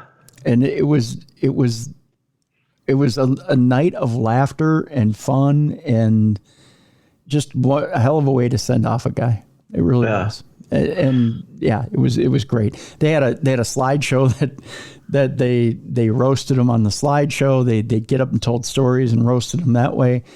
And they say you only roast the ones you love. And that's exactly how they sent him off. And that's how I would love to have my send off. I would love to have a roast. That would be. I haven't thought about how I wanted to be sent off, but I do know that after I pass away, because it's common in the underwater needle world that when someone passes away, you do a 10-bell salute. Mm-hmm. And I told whatever company I happen to be loyal to or am with at the time, I want there to be a 10-bell salute, but only get up to 4 or 5, and then have whoever the top heel is in the company stop the 10-bell salute, cut a heel promo on me. and build a match out of it. That's nice. I love My it. wife's like, I'm not letting that happen. Oh, come and I'm like, on. no, and I'm going to put it like, no, that's my final wishes. Yeah. So you have to do it. Yeah. My grandfather had the funnest funeral I've been to because when he passed away, it was nobody could wear black. You had to wear Packer colors. He had old timey New Orleans jazz band play. And then when we were eating afterwards, he had a barbershop quartet come out and sing all of his old. He was a big fan of Music Man. That's perfect. So it was all Music Man songs. Yep. That's perfect. And then my daughter, who was 2, I think, my oldest, she took the box that he was in because he was cremated. Mm-hmm. And it was just a white box. So she grabbed some crayons and she drew on Great Grandpa. Aww. Drew everywhere. And then my aunt sat on it. But it was one of those days where like we all missed him, but he made sure we were all okay. Yeah. When he left. Yeah. So maybe I'll do something like that. I don't know. I haven't thought about it. Yeah. I should. I'm getting older. I hear you. I'm the same way. I'm like, and after recent scares and stuff, I just go, how would I do it? And I keep coming back to this roast. I'd really love to have some of the funnier friends out there just get together and just go, you know what? Let's just roast this motherfucker and have a good time, And that's a good way of grieving too. Yeah. Yeah. Like they did that for Bob Saget. There's that Netflix special after Bob Saget passed away. Mm-hmm. And from what I read about, I've watched it, but from what I read is the invitation was open to anybody, any comedian. Mm-hmm. And it was, you just come and you tell jokes and there's no format. And if you watch it, it's just Jim Carrey, Jeffrey Ross, John Mayer, and his wife and his kids and stuff. And they're just all there and you can see they're grieving, but they're all just sharing stories, and some of them are roasting him, and some of them are, this is what Bob's favorite joke was, and this and that. And it's like you could see it's helping the grieving process. Exactly. Yeah. Because, at no time during my life did I ever want to sit and be sad for people. I want to make people happy. So why would I want you to sit there and be sad? I'd have to find an entertaining way because I love entertaining people. Yeah. Exactly. Yeah. Maybe I put my body in the casket and have a spring on it, and when somebody pushes the button, I sit up real quick and do the slow sit up like the Undertaker and turn and look at people. I have seen the joke out there where somebody wants to pay somebody to be the Grim Reaper and stand next to the coffin and point at people. I always thought that was a pretty good idea. I'd love to do a phone joke where everybody got a voicemail from me or something like that, or either there you that go. or a text message. There you go. You're late, or too bad you couldn't come see me when I was alive. Something like that, just something real smart ass. What about paying some random person just to show up that you have no idea? Just paying like an actor, but he has to come to your funeral and pretend that he's known you your whole life and just share stories. You know what's even funnier or better? And that everybody there's got to figure out that he doesn't belong there. You know what I mean? Yeah. I'd love to pay a random woman and a random kid to show up and just be like, oh my gosh, he was such a good husband and faithful father. And just totally rib everybody that way. And it'd be like the family I had that nobody ever knew. You should have another one then too. And she comes up, you are absolutely right. He took care of us. Do 2 of them and then have the 2 of them start fighting in front of the casket. Yeah. And then that's when you sit up. Yeah. And then I sit up and look at them like the Undertaker and then lay back down. I sit up and go, stop it. And then lay back down. Yeah. I just think that would be hysterical. That would be fun. And then the fart machine in the casket with you. A fart machine just randomly goes off when people are looking at you. See, my grandpa would have done that. He would have done the fart machine in the casket. That would have been My father-in-law, when he passed away and we buried him, he had my wife, Mrs. Bruiser, got a lot of flack from some people, but she did his last wishes, and what his last wishes were, he wanted to be buried in jeans and a tuxedo T-shirt. So that's what she did. And people, how could you not try? How could you? And she's like, no, if you knew him, that was him. Yeah. Like that's the way he was. You might as well be comfortable. Exactly. And that's what he said. Yeah. He's like, if you can't bury me upside down so the world can kiss my ass, I at least want to be comfortable. I like it. Yeah. Yeah. Well, California has now legalized human composting if you ever wanted to be a tree. Oh, what? Yeah. See, I've heard about this where you can be buried, but I didn't know they actually compost you. I thought they just burned you up in your ashes and buried you. Oh, no. No, they've legalized the use of human remains for composting. On Sunday, Democratic Governor of California, Gavin Newsom, signed AB 351, which will permit residents to select having their remains composted after they die, beginning in 2027. Assembly member Cristina Garcia, one of the bill's architects and its author, implied she might go for the method herself.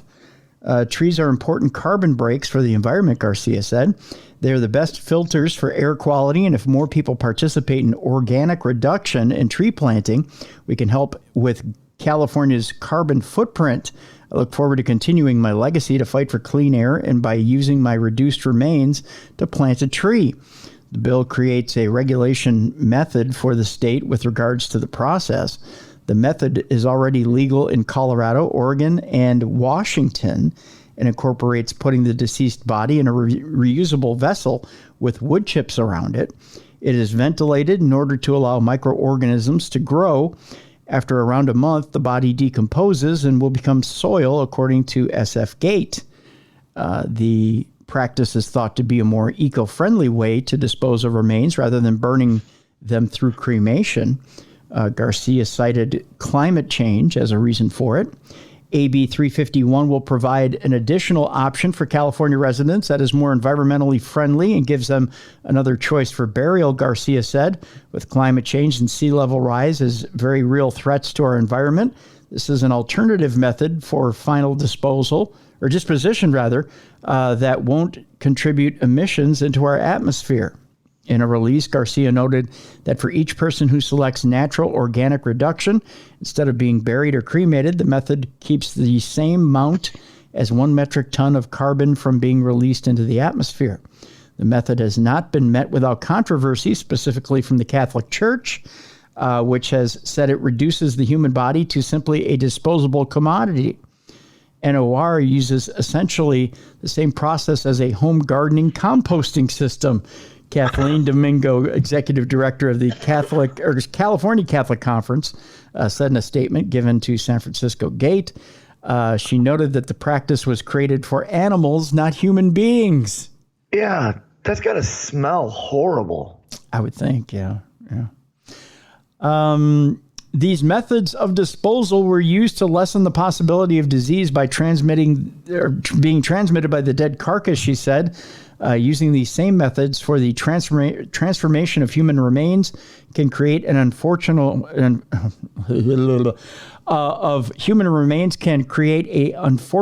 spiritual, emotional, and psychological distancing from the deceased, is what the Catholic Church of California is saying. The church also noted that the method risks people treading over human remains without their knowledge, while repeated dispersions in the same area are tantamount to a mass grave. Yeah, it's going to stink horribly. Compost does not smell good. Well, I think I used to hate when my buddy used to have to empty out all his stuff into the compost. It was disgusting. I think what the Catholic Church is saying is you're going to be stepping on souls, which is a great second album name, Stepping on Souls. Just saying. So that could be a song. That song fits right on with Crushing Fairies. Yeah, Stepping on Souls, Crushing Fairies. So it's a very destructive metal album we're making here.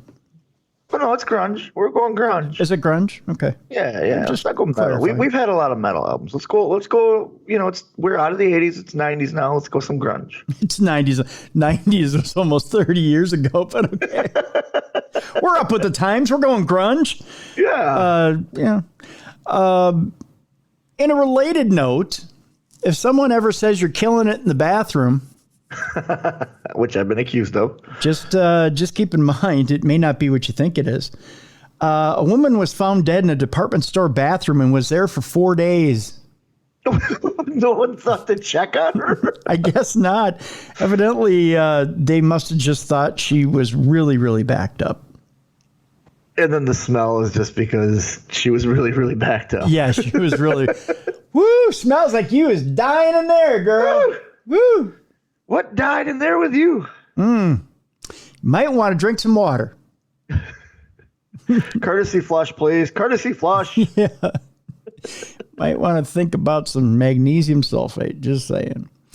The body, 63-year-old woman. It says the body 63-year-old woman who worked as a janitor in a Belk department store in South Carolina. Ooh, boy. I was going to go right away to a state with a lot of cheese, but I never thought South Carolina would be the one. Neither did I. Yeah. Was discovered in a public bathroom on Monday, September 19th night. The Columbia Police Department says Bessie Durham was last seen on Thursday, and her family filed a missing person report. We were with the family taking a missing persons report, and once we were on scene and did a little investigating, it was she had the shits. this was it. Are you in there? Hello. Come on, Bessie. We see your feet underneath. Open the door. Come on out. We did discover the person deceased at the Belk, said Deputy Chief Melron Kelly. We believed the deceased was on the toilet.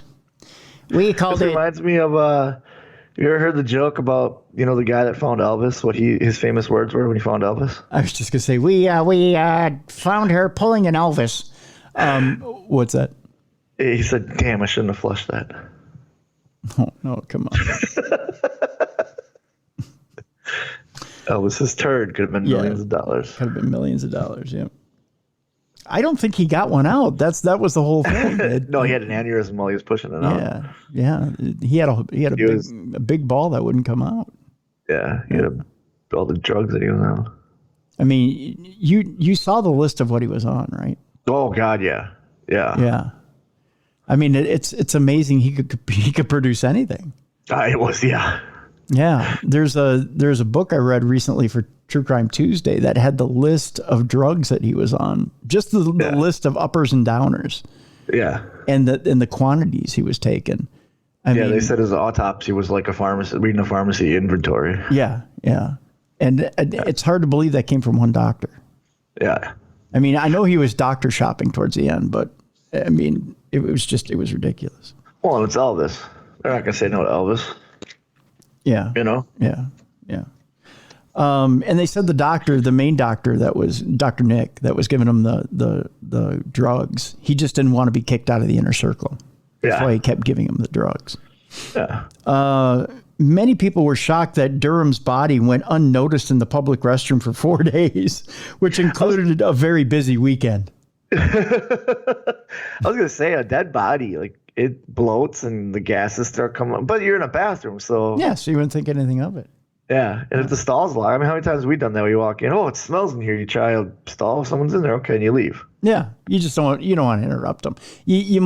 I might think about telling somebody, like, you might want to ask a custodian to go in and check on them. Well, they always have those light switches you can flip up. If this restroom needs attention, please flip the light switch. Yeah, an attendant. Yeah, you just flip it up and hope to God somebody would go in and check on it. Well, she was the attendant. Remember, she was a janitor. Yeah. Well, maybe she was the person. We'd like to clean it, but Bessie isn't showing up for work. Yeah, Bessie's been gone for 4 days. We can't find her. You wonder why the customers didn't see it and report it, but you would think the employees, if she's still on the clock, would know that and go and check to see where she was, Beverly Stroman told WIS. Maybe she was the person to tell. Kelly said that investigators are trying to determine why nobody found her body when they closed the store or cleaned the bathroom. Probably because they assumed she was in there still.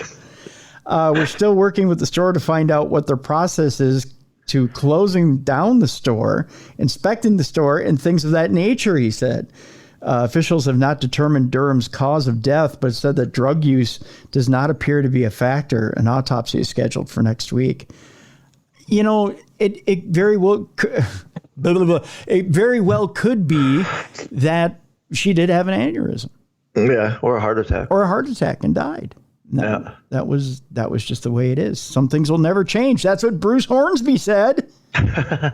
That's just the way it is. Dun-dun-dun, dun-dun, dun-dun. What a way to go, though. On the toilet. Not the first way I'd choose. Me either. Rather be in the saddle driving it home. You know what I'm saying?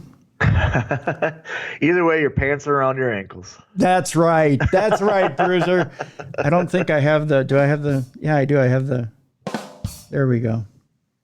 Give you one of those. I'll give you two. They're free. Well, thank you. Thank you. We move on to this from one chamber of death to another. See what I did there? Tutankhamun's burial chamber may contain the door to Nefertiti's tomb, if you know what I mean. Let's just leave his tomb. Let's just leave his tomb alone. It's cursed. We know this. Well, it's cursed because he's got the old lady buried with him. He wasn't able to get rid of her in death. There's a bunch of these. Thank you very much. Tip your waiters and waitresses. He thought he was getting away from her in the afterlife. All of a sudden he hears, "Dude, King Tut! King Tut!" It's like, oh, no. No. You followed me. Did you rake the sand trap outside? This pyramid isn't built for both of us. Where's the mother-in-law suite? The mother-in-law suite. Oh, dear God. In a pyramid. It's at the top. It's in the attic. The attic in a pyramid. It's probably it's an 8 by 11. Yeah. Yeah. You buried the cat, but you wouldn't bury me. Yeah, burial chambers. We're going to be here all week, folks. Yeah, we'll be here all week. You won't be hearing us, but we'll be here all week. Hidden hieroglyphics could suggest that the king is buried within a much larger structure housing the Egyptian queen. Of course, she got the bigger suite. He went to his man cave. That's what he did. Yeah, exactly. Bury me in my man cave. Bury me in the man cave. The discovery of hidden hieroglyphics within Tutankhamun's tomb lends weight to a theory that the fabled Egyptian queen Nefertiti lies in a hidden chamber adjacent to her stepson's burial chamber. A world-renowned British Egyptologist has said. Oh, I thought you were like, ooh, stepson porn. I thought you were going to throw something like that. No. Oh, okay. In my head, I'm just going, Ma, meatloaf. Give me meatloaf, Ma. Oh, that's a bad joke. Meatloaf's dead, too. Oh, no. Come on, Ma, give him to me now. He's dead. Nicholas Reeves, a former curator in the British Museum's Department of Egyptian Antiquities, said that while the theory remained unproven after inconclusive radar scans, it has been given fresh impetus following the new clue. Reeves realized that cartouches depicting Tutankhamun being buried by his pharaonic successor, had been painted over cartouches of Tutankhamun burying Nefertiti, the legendary beauty, queen of Egypt and wife of King Akhenaten. You say that 10 times, Akhenaten. Reeves told The Guardian, I can now show that under the cartouches of are the cartouches of Tutankhamun himself, proving that the scene originally showed Tutankhamun burying his predecessor, Nefertiti. You would not have had that decoration in the tomb of Tutankhamun. On the decorated north wall, the later cartouches show holding a ceremonial AIDS, and performing the ritual of opening of the mouth of the mummy to restore the deceased 5 senses. Reeves said close inspection of the eye's cartouches reveals clear underlying traces of an earlier name, that of Tutankhamun. In its original version, this scene had shown that Tutankhamun was performing the funerary ritual for the tomb's original owner, his immediate predecessor, Nefertiti. He added this conclusion finds absolute confirmation in the figure's facial profiles, the snub nose and chubby underchin of the figure currently labeled as I follow. Well, that's no way to talk about I. I mean, let's face it. What if? Well, I don't mean to interrupt you, but what if? Sure. What if they made a mistake when they're doing the hieroglyphics? It's not like they had an eraser back then. Could they have just like, oh shit, wrong person, and just done it over the top of it? Maybe. Like, is that a possibility? That could be, yeah. I'm not trying to shit on this guy's research, but like in my head, I'm thinking they didn't have erasers back then. Yeah. Maybe the guy was overwhelmed that was doing that because here he is. He's got this high task. He's working for the king. Well, and water is hard to come by too. Yeah. Yeah, he could be dehydrated, you know. Well, I mean to wash off the drawing. Oh, yeah. Yeah. But you know what I mean? Like, Yeah. could it just be an error? And he just tried to, I'm just going to write over this. No one will notice. Okay, maybe. Sure. He's licking his thumb and like rubbing it. Like, come on. This isn't I. Wait a minute. Okay, could be. Yeah, I'll give you that one. I don't mean to, like I said, I don't mean to shit on the guy's thing, but is there a chance that's a possibility? That sounds like a Snickers commercial waiting to happen. Having a bad day? Try a Snickers.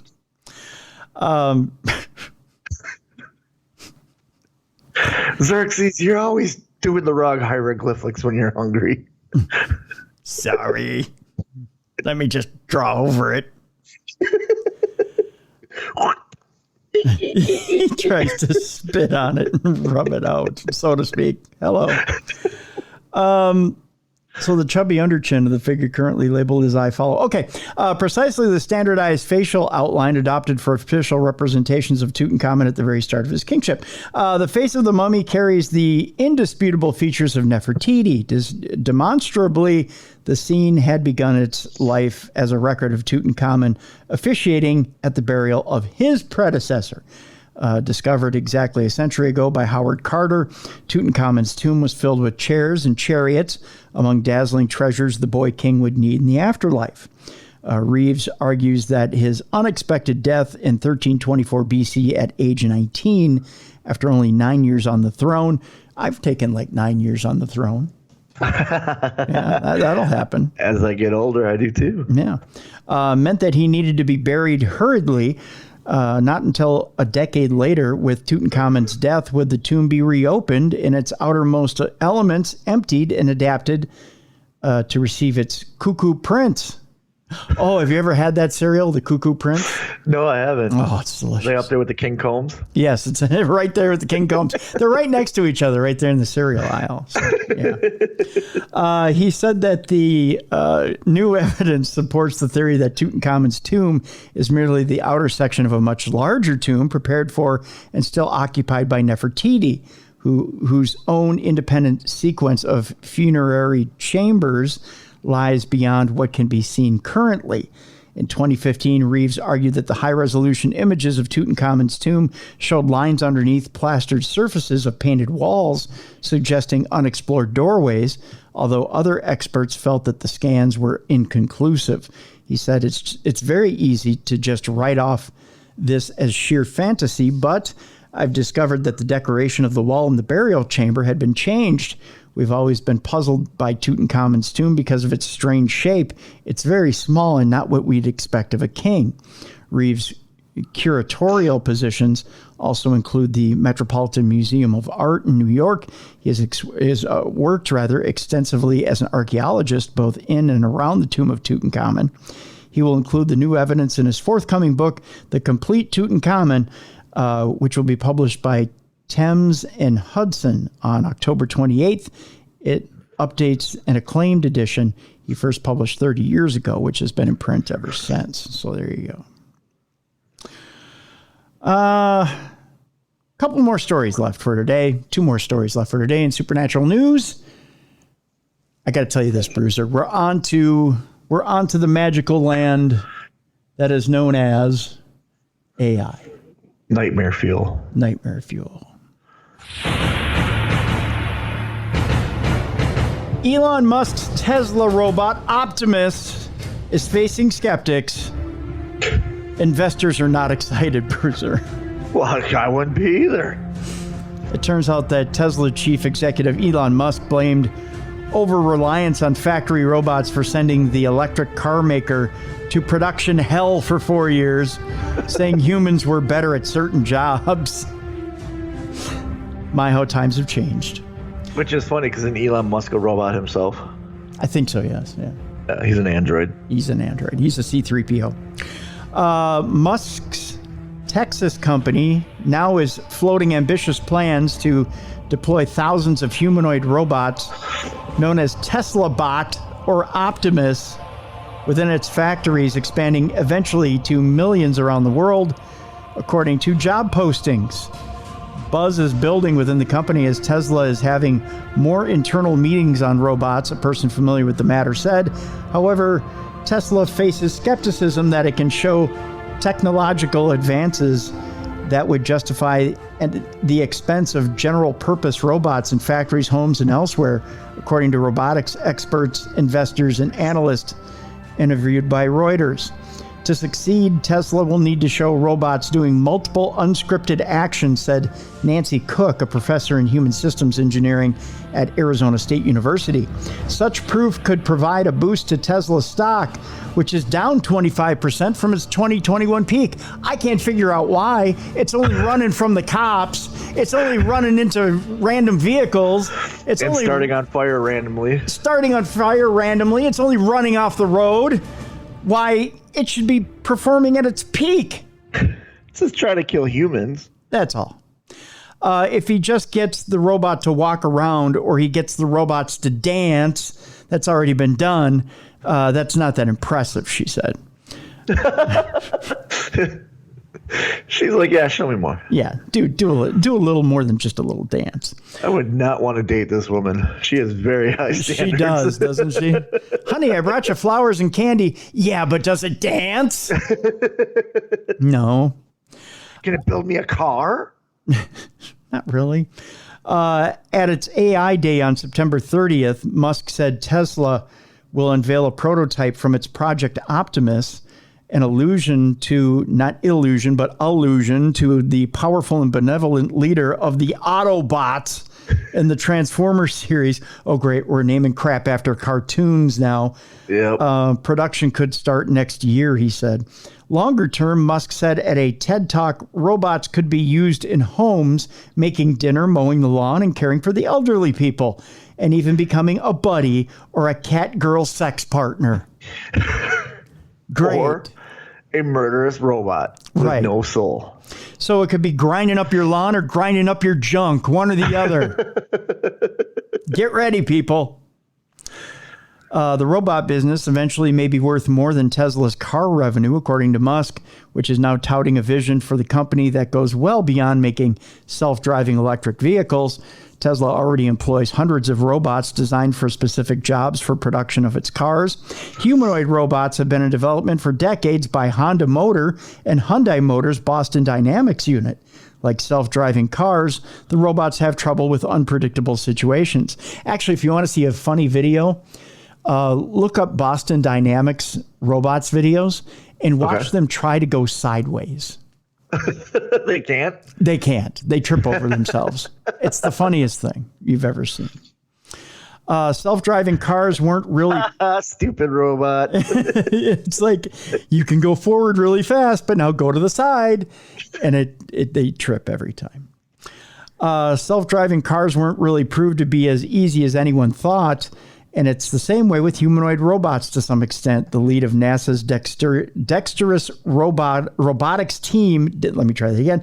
Dexterous robotics team, Sean Azimi, told Reuters, if something unexpected happens, being flexible, well, that takes out the sex bot, doesn't it? Being flexible and robust to those kinds of changes is very difficult.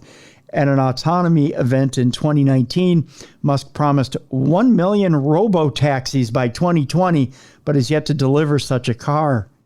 Yeah, because they kill people. Well, there's that, but you ever been in a robo-taxi? No, I don't want to be like, I had a problem when the one time when it was the correction, it wanted to correct itself. Yeah. My point exactly. Yeah. Musk's robots may be able to demonstrate basic capabilities at the event, but it would be hard for them to impress public expectations of robots that are as capable as humans, experts say. Tesla did not respond to Reuters' request for comments, of course, but Musk in the past proved skeptics wrong, jump-starting the electric car market and building a rocket company, SpaceX, though some product launches were behind schedule. Initially, Optimus will perform boring or dangerous jobs, including moving parts around its factories, according to Musk. Musk acknowledged that humanoid robots do not have enough intelligence to navigate the real world without being explicitly instructed. But he said Tesla can average its expertise in AI and key components to develop and produce smart yet less expensive humanoid robots at scale. He tweeted on Monday that its autopilot team is also working on its Optimus robot when asked about fixes of what it calls full self-driving beta, a test version of its new automated driving software. Tesla is on hiring spree for people to work on humanoid bipedal robots, with about 20 job postings on Tesla Bot, including jobs for designing key robot parts like actuators. Isn't that a made-up thing from Back to the Future? That's a flux capacitor. Okay, something like that. The code you will write will, at term, run in millions of humanoid robots across the world and will therefore be held to high-quality standards, one of the job postings said. Tesla has over 2 million vehicles on the road, by the way, right now. Jonathan Hurst, Chief Technology Officer at Agility Robotics, a humanoid robot firm founded in 2015, said the technology is right now starting to turn the corner. Certainly an important measure of success is, do they make money from it? He told Reuters, referring to Tesla's humanoid robot efforts. Analysts see more pageant than product. It's all part of distracting people and giving them the next shiny object to chase after, Guidehouse Insights analyst Sam Abuelazmed said. Investors are not excited about Optimus, said Gene Munster, who I believe is in The Munsters, this new film coming up soon, and also managing partner at venture capital firm Loop Ventures, which holds Tesla stock. It's just such a low probability that it works at scale, he said, saying it is infinitely harder than self-driving cars. And then there's Musk's own experience with robots in the factory. Oh, this should be good. Ready for this? During the 2018 production hell, Musk specifically noted the problems of the fluff bot. The what? The fluff bot. Isn't that what they have on sets of porn like movies? Porn gangbangs or whatever it is? I think so, yeah. Okay. The fluff bot is an assembly robot that failed to perform simple tasks that human hands can do, picking up pieces of fluff and placing them on batteries. Okay. Fluff. I got it now. Yeah. He said the cost of having technicians maintain the complicated robot far exceeded those of hiring someone to do the assembly. The fluff bot is a funny example, but drives home the point that autonomy often doesn't generalize well, and so handling soft, fluffy material that isn't as predictable as a rigid part was causing a huge problem, Aaron Johnson, a mechanical engineering professor at Carnegie Mellon University, said. Human hands are way better at doing that, Musk said. I guess he's learning things the hard way. So why create a robot? You just said it yourself there, bud. Yep, so why do it? Yeah. And finally today, it's the not safe for work story that you've all been waiting for at the end of the program. Are you let in with the fluff bots? We're ready to go. I did lead in with a fluff bot just to get you ready. You got us fluffed, yeah. Yep. So if you would, just get the grandkids and the kids out of the room. Give yourself a 5 count here to get situated. Get the boss and the workmates out of the room. Put in your earbuds. Maybe turn the sound down if you don't have earbuds. We'll give you a second here. We're not going to judge. Turn it up for all your coworkers. This has to do with a chess grandmaster accused of, let's give him 5, 4, 3, 2, 1. Okay, so this has to do with a chess grandmaster accused of using anal beads to cheat and received an offer to clear his name by playing nude. I know you may be saying, what's this got to do with the price of tea in China, Tim? Well, This is a movie produced by Vivid, isn't it? I think it is. Somehow AI is involved in this. Oh, AI probably came up with the punishment. I think so. You will get naked and play chess. I got this story, by the way, from our buddy Tom. Oh, thanks, Tom. I blame him. I blame him. I think the anal beads are AI inscripted or something like that. Yeah. I think that's what it is. So we have AI anal beads now because people can't put them in themselves. I guess so. I don't know. Does it go keep going, keep going, keep going? Stop. I think so. A webcam site is offered to help Hans Niemann refute cheating allegations through a naked live stream. Why is he to be naked? Like, even if he's naked, he can still hide anal beads. Like, hello. Are you ready for this? This is so confusing. I feel like this has nothing to do with nothing, but let's give it a go anyway, shall we? Sure, we're here already. Let's slowly pull these beads out. Oh God, no, that wasn't where I was going. I was going to say let's finish the job, but you put it so much more eloquently. A chess grandmaster has been accused of using signals sent by wireless anal beads to cheat his way to success. How do you do that? So Tim, when you're in your hotel room, you get the lube, you get the anal beads. No, I'm not talking about how do you put them in. I'm talking about how do you send signals through them. Well, there's a guy watching, and he's got a little clicker. It's just like at blackjack. Remember how they used to have it in their shoes? Well, now it's in their butt. God. So you get the little electrical like shocks. You know, one shock is this, two shock is this. Take a shot to the anus in order to tell somebody how many moves to make. He's a grandmaster champion. You don't get that by practicing. Come on. Dear God. A chess grandmaster has been accused of using signals sent by wireless anal beads to cheat his way to success.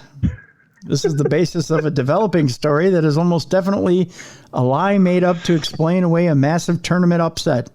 But it's one that captured the public's imagination to the point that, like anything to do with famous people putting things in their asses, will not go away until definitely disproved. Why is the guy that lost instantly go, he cheated? I know he cheated. How could he cheat? Check his ass. He's got anal beads. Like, how do you get there in your head? That should be the answer to everything. Tom Brady wins another Super Bowl. Check his ass. The Yankees win the World Series. Check their ass. Yeah. It should be the answer to everything. Bend over and spread them. We need to check. You want it somehow. Every Guinness Book of World Records comes with them checking your ass. That's right. Spread them cheeks, buddy. It's time to check and see if you cheated. Like, how did this guy who lost go there? Like, straight away, like, I know he cheated. How? He has a machine somewhere. Where? Check his ass. Wireless anal beads. That has to be how he did it. Yeah. Yeah. Wireless anal beads. I didn't even know they made wireless anal beads. I learned something new today. Are they Bluetooth? They have to be. Do you just hear this in the background? You just hear. What was that? Cell phone. Sorry. Never happen again.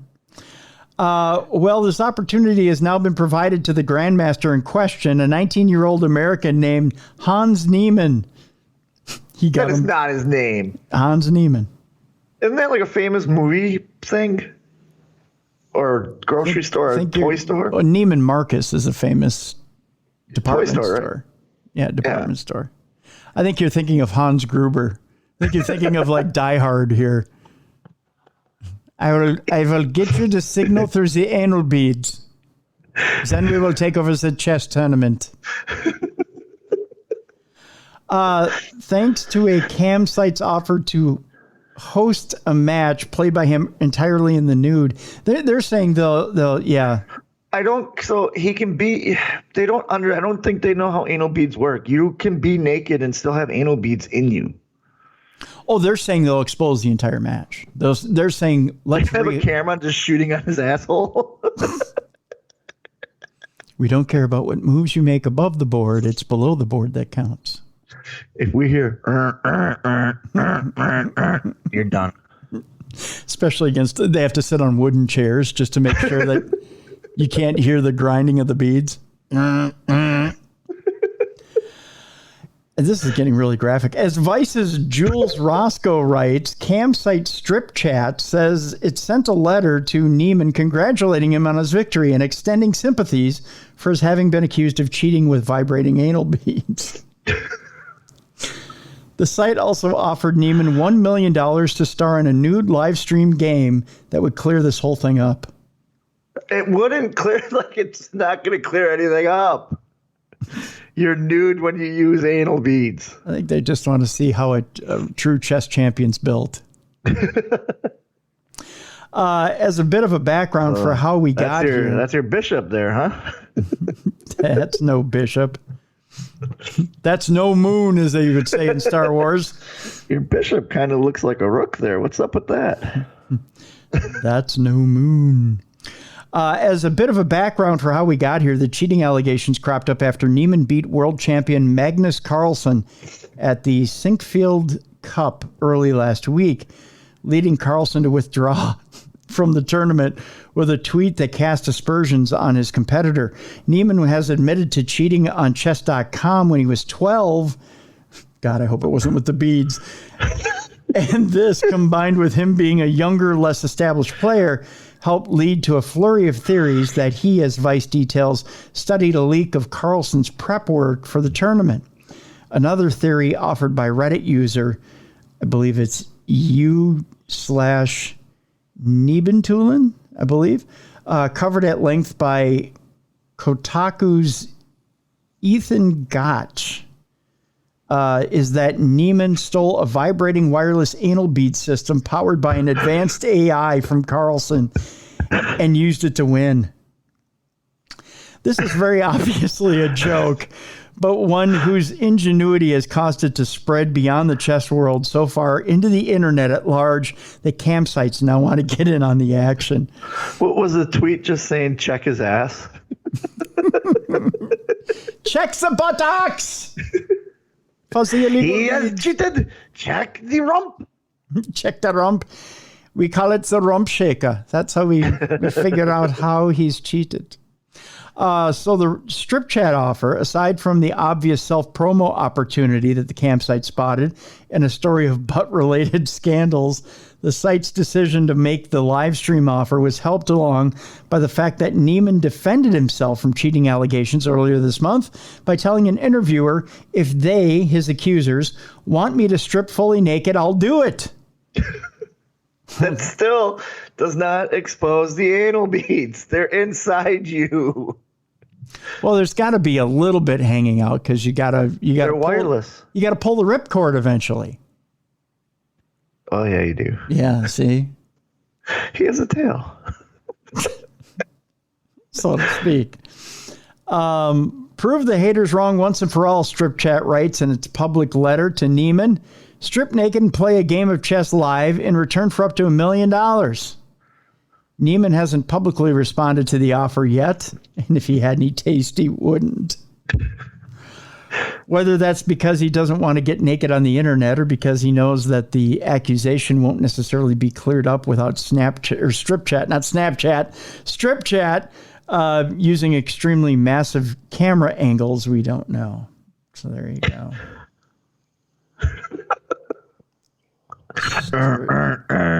Strip Chat. Wouldn't that be funny if somebody got their signals crossed? Somebody got the garage door opener and the anal bead signals crossed. There's a lady coming back from the grocery store. Why won't this garage door open? And he's just sitting there going, And he's like, Queen to Rook 7. Hey. He's there going, woohoo, woohoo, woohoo. Yeah. He's just thinking, please don't fart. Please don't fart. Please don't fart. He shoots it across the room. What was that? Oh, nothing. Ends up around a lady's neck. It's a very Naked Gun. Oh boy, I tell you, that'll do it for today's show. I think we've had enough of your shenanigans, people. Remember, when in doubt, check the ass. Spread them cheeks. Tom Brady, get ready at the end of the season. Spread them cheeks. That's all I'm saying. It's going to be the new way of checking to see if anybody's cheating. That's how the Astros are stealing signs now. That's the right. catchers they all got anal beads in. It's in the first part of their name, ass. Gross. Oh, watch out for the slider. Okay, gotcha. Watch out for the slider. You know who's not holding them? The catcher. Yeah, that's true. Just saying, it's hard to clutch and squat. Yeah. You know who else isn't either? Is that lady that died in the toilet. Oh no. That might have been how she died. She's like, what is that in there? Oh my God. Someone's like, just answer your phone already.